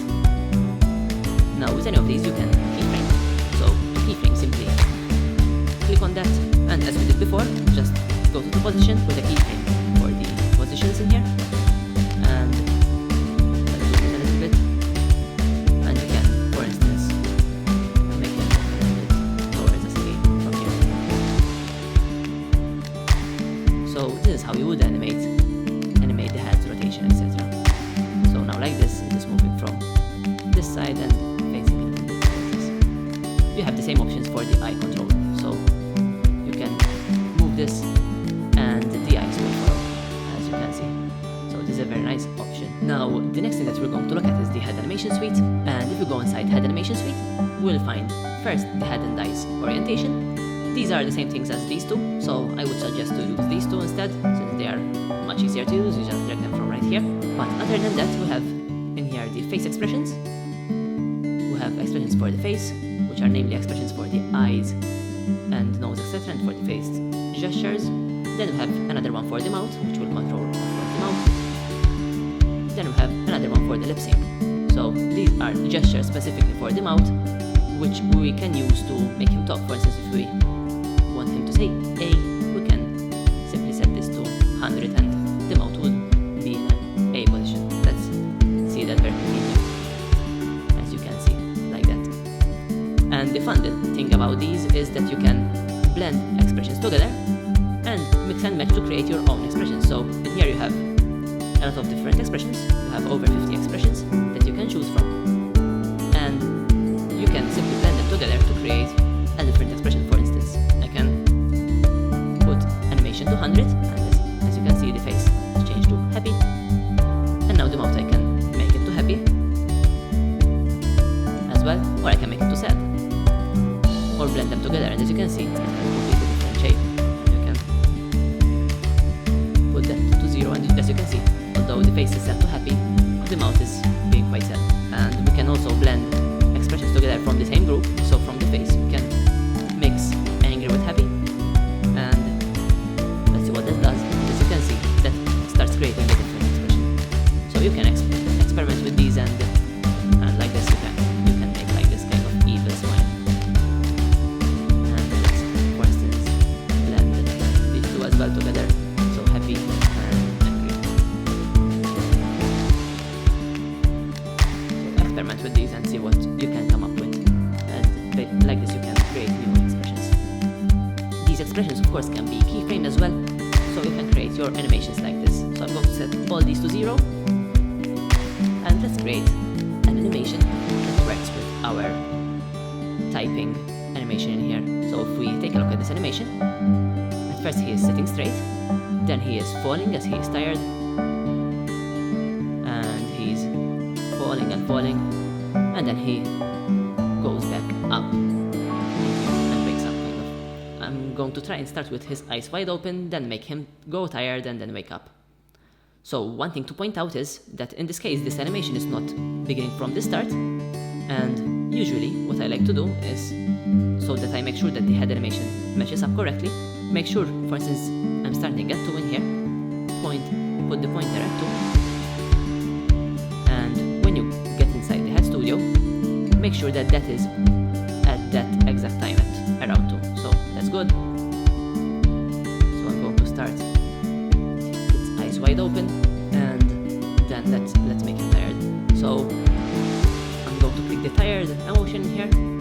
Let's find something else that we like from the mouth. So let's see, closed mouth, straight. I like this. I'm going to click that, and let's press U on our keyboard to open those keyframes, and then I'm going to go back in here to see till where it falls.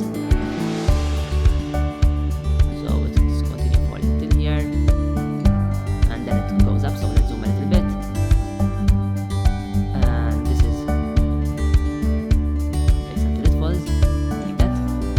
Let's go back to the head studio and make sure that that position. So if I go back in here, I can see that that's at 5 seconds, and if I go back inside the head studio, I can see that that's at 5 seconds as well. And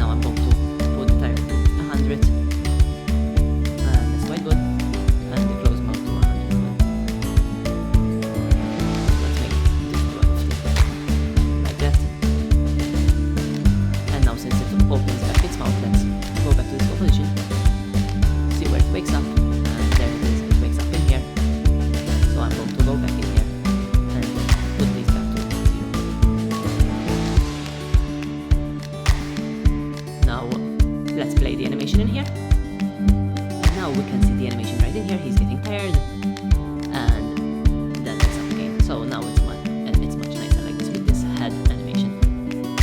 So another thing that we can add maybe is that we can make him blink as he wakes up in here.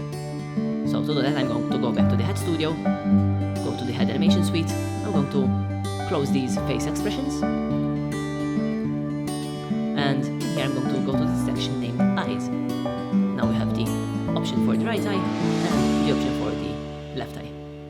So he's waking up right over here, and we can simply close these eyes. So I'm going to keyframe these where they are open. Then I'm going to move one keyframe. Let's press U on our keyboard so that it displays those new keyframes that I've made. Then I'm going to go make these, close these to 0, close these to 0. Then move 2 keyframes and go back to 90.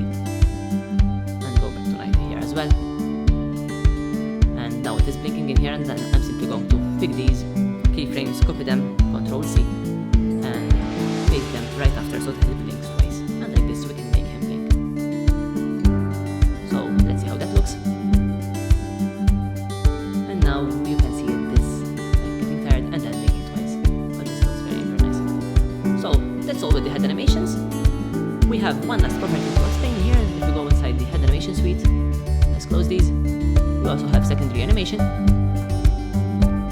Basically, in here you have the glasses Y position. You can keyframe this as well.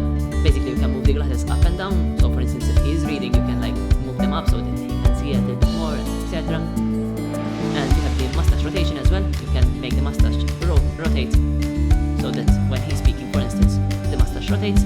And then there's also the head position, which you can move up and down and even to the sides. And also, apart from that, you can even use it to like create fun animations where he's walking, for instance, the head goes up and down. Those are very nice pieces for you if you would like to use them.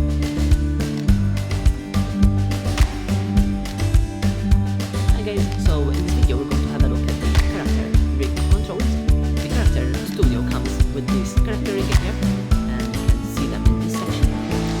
Now of course, this is recommended for advanced users who would like to create their own animations using the character rig. So to view the character rig, what I'm going to do is I'm going to go to the character studio, go to effect controls, and from rig controls, we're going to click this show hide rig controllers. And as we click that, you can see that the rig controllers show up in here. And each of these controls correspond to a different layer from under this section from character rig controls. And of course, you can play with these and give them keyframes and animate them accordingly how you would like. So if I drag this, as you can see, the hand will follow, etc. So this is the character rig, which you can use to create your own animations. We can go back to the character animation suite in here. And in here there are some other options that you can use to further animate to help you in your rigging process. If we, in this case, go to left hand, and the same features apply for the right hand in this case. First, if we go to secondary controls in here, you have the goal left hand. So let's place this hand right over here. And let's go back in here. And if we turn on goal left hand, let's zoom up. If we turn this on, you can see that the hand switches its rotation. So basically, when this is set to off, the hand would take the initial rotation of the arm, but when it's switched on, the hand would have its own independent rotation, and it won't change in its rotation. As you can see, it's always pointing to the same place. But if we click it off, it is, as you can see, pointing with the arm. So let's pick that up again, move it, and as you can see, it adjusts accordingly with the initial rotation of the arm. So that's for that. Now next thing is the shoulder weight. Now shoulder weight instructs basically when the hand is stretched to the opposite direction, the shoulder could be positioned slightly toward that place to be more natural. So let's place it to the opposite direction, for instance, like this. Now let's go to the character animation suite and let's give this a 0.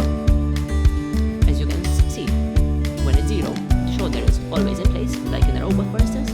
But if it's 100, the best value, you can see that it stretches a bit out with the as you can see. So let's put that back to 0, and as you can see, it takes its fixed place.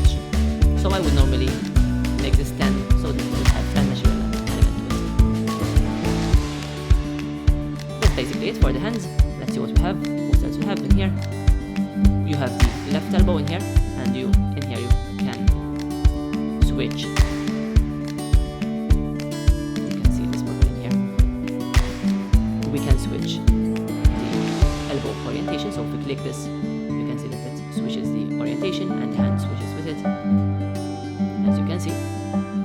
And you can also position the elbow. If you would like to tweak the elbow, you can do that as well, but this only works when you are using the smooth rig. So to go to the smooth rig, go to Character Studio. From here we're going to switch to the smooth limbs. As you can see, we have the smooth limbs character loaded up, and immediately the control for the elbow pops in here, and you can tweak this if you would like as well. So that's a very nice option if you would like to. Let's switch back to the rigid limb. If I go back to the Character Animation Suite, that's basically it for the left hand. The same features apply for the foot. For the feet, you have the goal, you have the hip auto position, which is basically the same thing as the shoulder thing that I've explained. But for the hips, then you have the same thing for the knees, the position and the orientation. And finally, one nice option that you have in here is the horizontal position of the foot.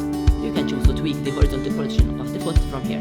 So if I give this a value, for instance, of 20, you can see that the foot moves to this side, while if I give it -20, you can see that it moves to the left. And this is ideal when using different tools. For instance, if let's very quickly hide the controllers from here so that we can see properly. There are some shoes, so if I go to legs and go to shoes, and let's select different shoes, for instance, let's select them and see what that is. You have these heels, and let's increase their size. As you can see, when we increase their size, they don't fit correctly within the legs. So to fix these, we can simply go to the Character Animation Suite, go to the horizontal position here, and select them until they fit correctly. So I've adjusted that, and then we can do the same for the left. So go to the left horizontal position, and do that as well.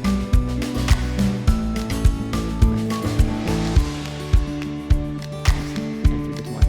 And as you can see, now the shoes are fitting with the legs. So if you have a situation where the shoes don't fit 100%, you can tweak them from right here inside the animation, and these can also be animated. So in this video, we're going to have a look at the skirt. In here, as you can see, we have the skirt which is already loaded, and basically to load a skirt, all you need to do is go to the Character Studio, go to Effect Controls, and here's the section for the skirt. Open that up, and simply click this button. As you can see, when we remove it, the skirt is removed. When we edit, the skirt is edited. And with this skirt, automatically pops in these controllers in here, as you can see, from which you can modify the proportions, the scale of the skirt. And we can view them from right here in the layers under skirt controls. So if for any reason these don't show up, simply go to skirt controls, select these, and make sure that these are highlighted in here. These are, the eye icon is set to 1. So now I can go in here and adjust the skirt with my character. So if I want it to be shorter, you can simply go on these and make it shorter. So this is a very nice option that you can add skirts to your character, etc.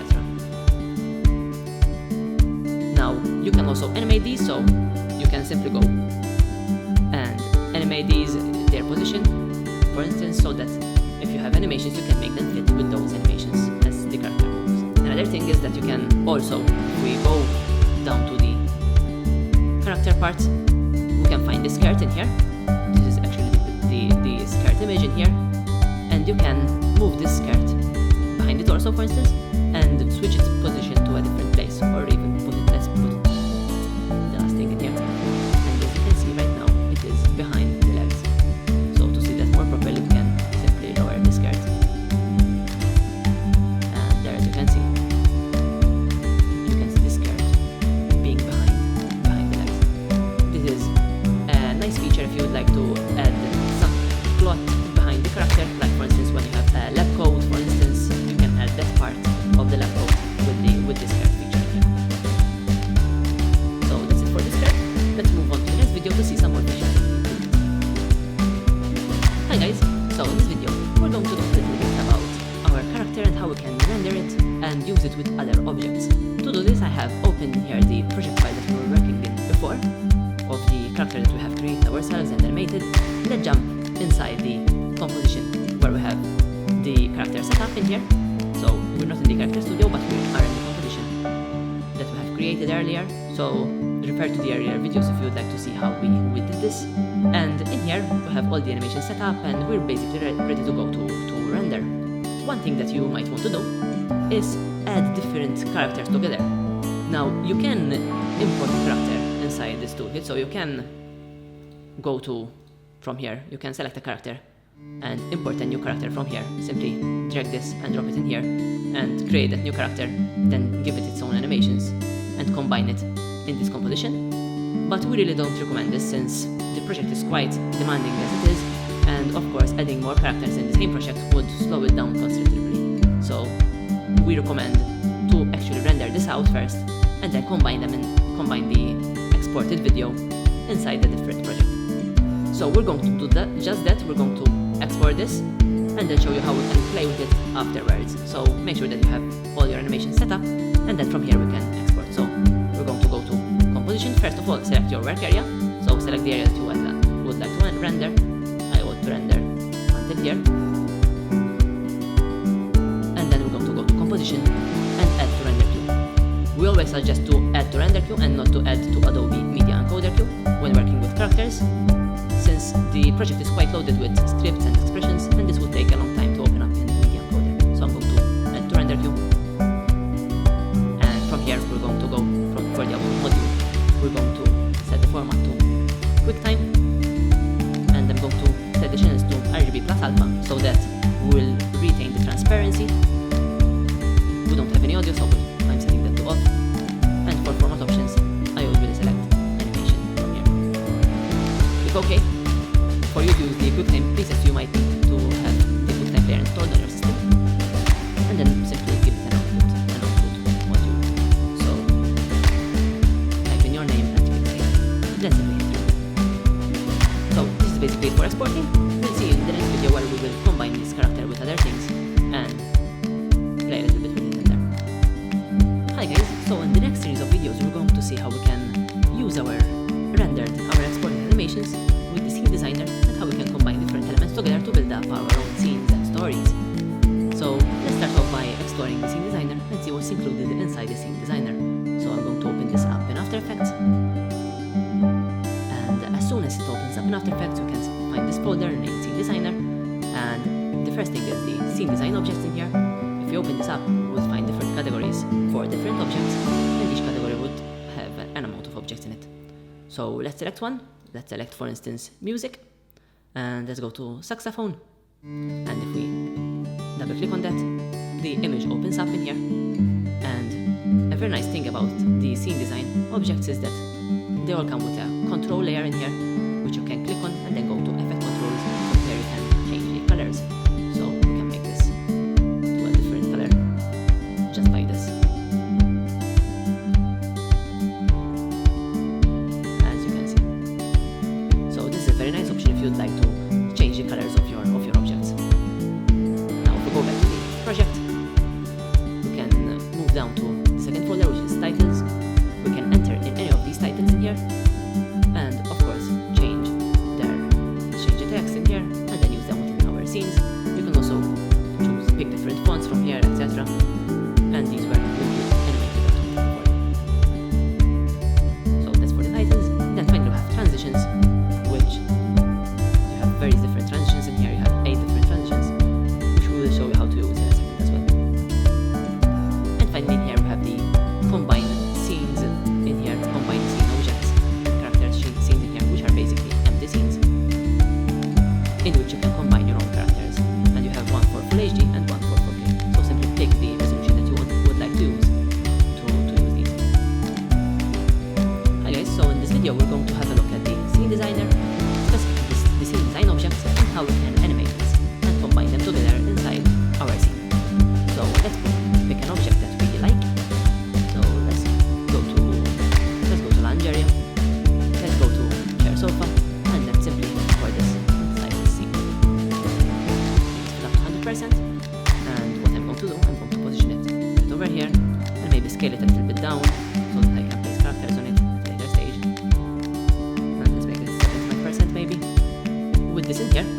start adding animations. Now I'm going to add a background before I start here. So let's right click and new and solid. And we can make a new background, give it a name in here. And click OK. And bring it to the bottom in here. So now we have this object, and to give it the animation, it's very simple. You can simply click on it, go to Effects and Presets from here, and from Animation Presets, go to Animation Presets and Object Animations in here, and simply pick one of these that you like. Now, I think to say about these is that if you'd like to see what these do before you import them, you can go to your project folder, go to Animation Presets, inside GIF Animations you can find Object Animations, and you can find a preview of all of these in here. So, as you can see, we have the preview right over here.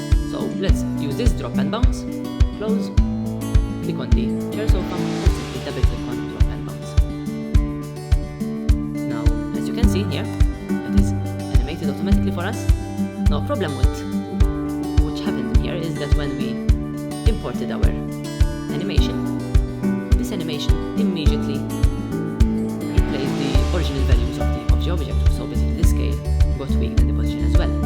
What I suggest is that you use null objects instead of pasting them directly on these. So let's show you how to do this. Let's undo. Now what we're going to do is we're going to go to Layer, New, and Null Object. So this is Null Object. We can give it the name of the animation that we're going to import. So drop and bounce. So first we're going to give the animation to this drop and bounce. So we can simply double click on the animation to add it to the drop and bounce.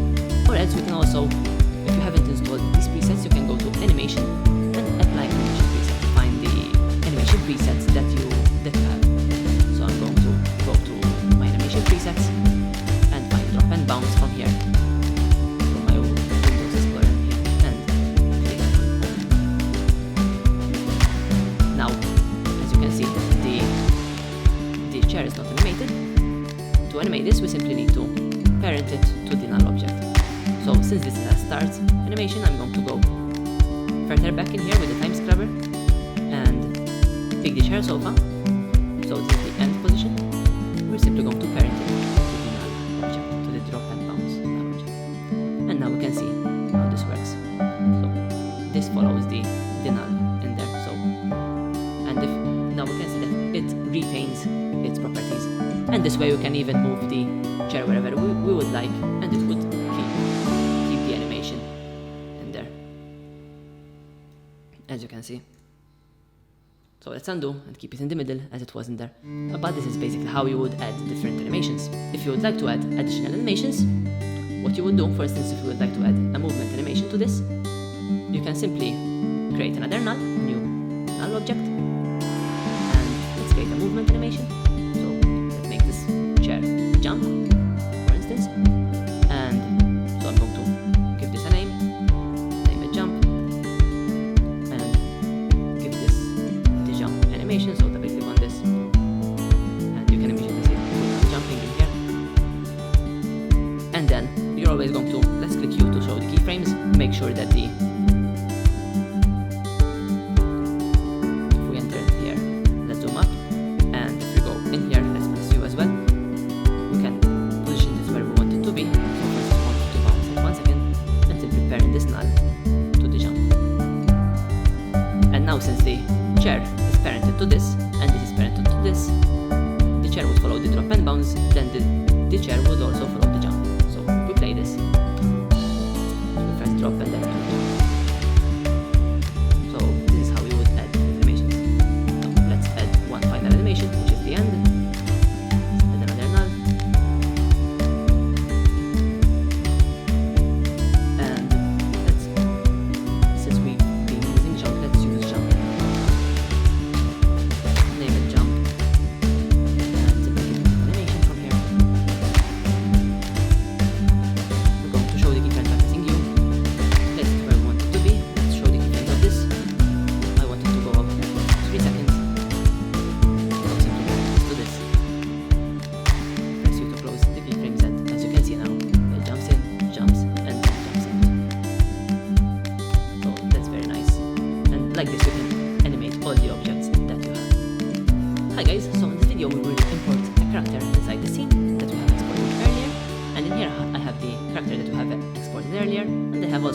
characters in here that I have exported as well. So let's import all of these three, place them right over here, and now we can simply drag and drop them inside the scene. And I have the character in here. I'm going to reduce it in size so that it fits properly, and as you can see, you have the character right over there, and we can see the animation here. It is going to move now, and then it will sit sofa right there. So this is how you import characters. Now in here I have already the sofa in place. Now what I can do is I can drop in the sofa, so I can move this drop and bounce animation so that it drops exactly when he is going to sit. So for instance, I want to drop it around here, so let's move it right over here and drop it right in here. And like this, we have this nice animation where he is first walking, then he looks down, then he sits on the sofa. Very nice. Another option that you can do is that you can move the character with the walking. So let's see how we can do that. We're going to pick the character in here,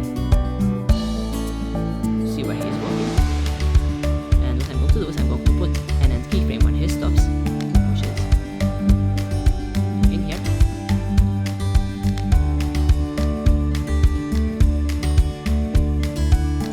Go to position, the keyframe here, and then I'm going to start it, move the character to this side. So find when he starts walking, right in here, and it's still going to move it to this side. This way, if we play it, we have the dropping the character right over here, then he starts walking, then he ends in here, looks down, and sits down. So very nice in there. As you can see, you can animate your characters and scenes like this. Finally, we can try and add a different animation. Let's add this one, cycling fast. This is just of someone cycling.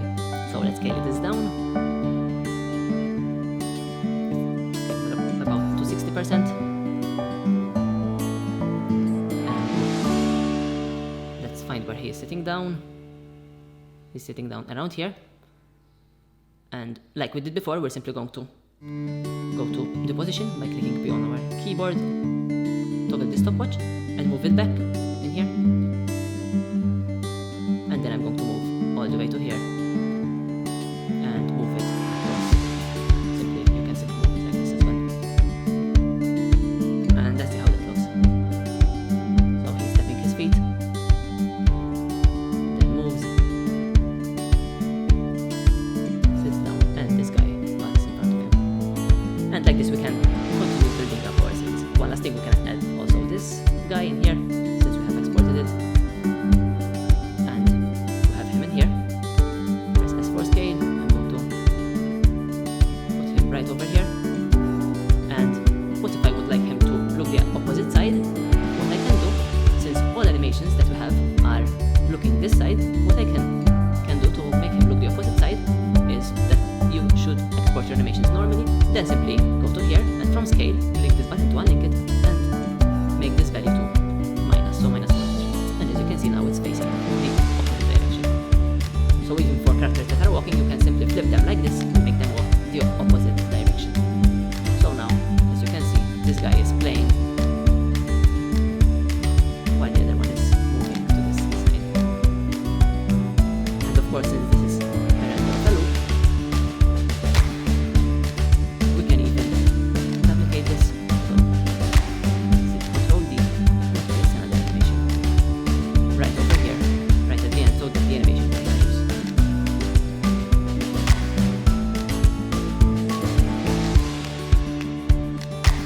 As you can see, very nice animation. And we can place this at the back.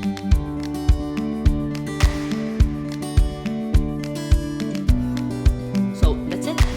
For this, we will jump in the next video where we will show you the last thing, which is basically the transitions. Hi guys, in this video we're going to have a look at the transitions that are included with the toolkit and how we can basically change from one scene to the other. So for this purpose I have this scene set up, and I also have another scene set up in here, which is this scene 2, which is basically just this scene duplicated in here, and I've put in some new elements in it.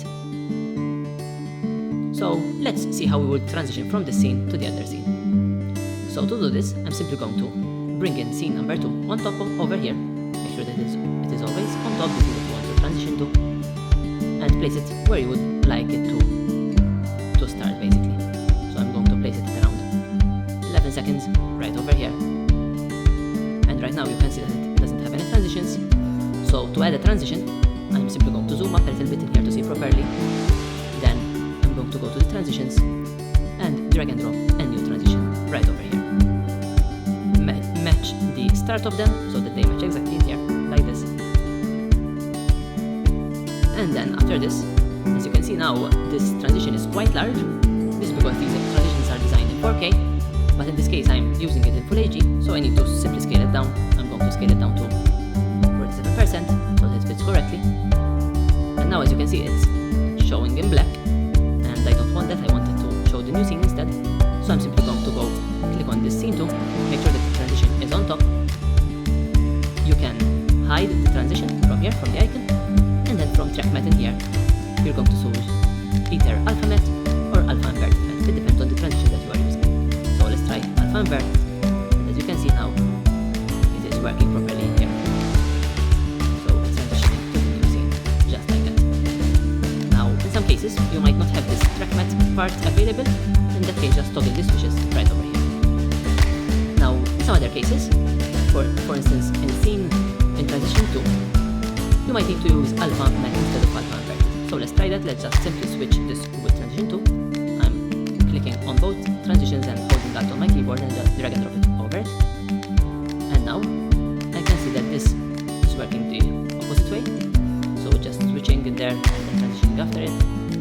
So in this case I'm going to change to alpha matte, and as you can see now it is working properly. So that's basically it. That's how you would transition from one scene to the other. And now finally we're going to render the project. So we're going to set the area that we want to render. So this is good. In here, let's set the work area to there. And then simply I'm going to go to composition, and you can either go to add to render queue or add to Adobe Media Encoder queue. Now since we don't have characters that are still being animated, etc., we only have the exports from those animations, we can go ahead and add to Adobe Media Encoder queue. So the Adobe Media Encoder queue has opened up in here, and now I'm just going to give it a format. So let's choose, I'm going to choose H264. Good. Export audio, if you have imported any audio or MIDI, you can set that to on.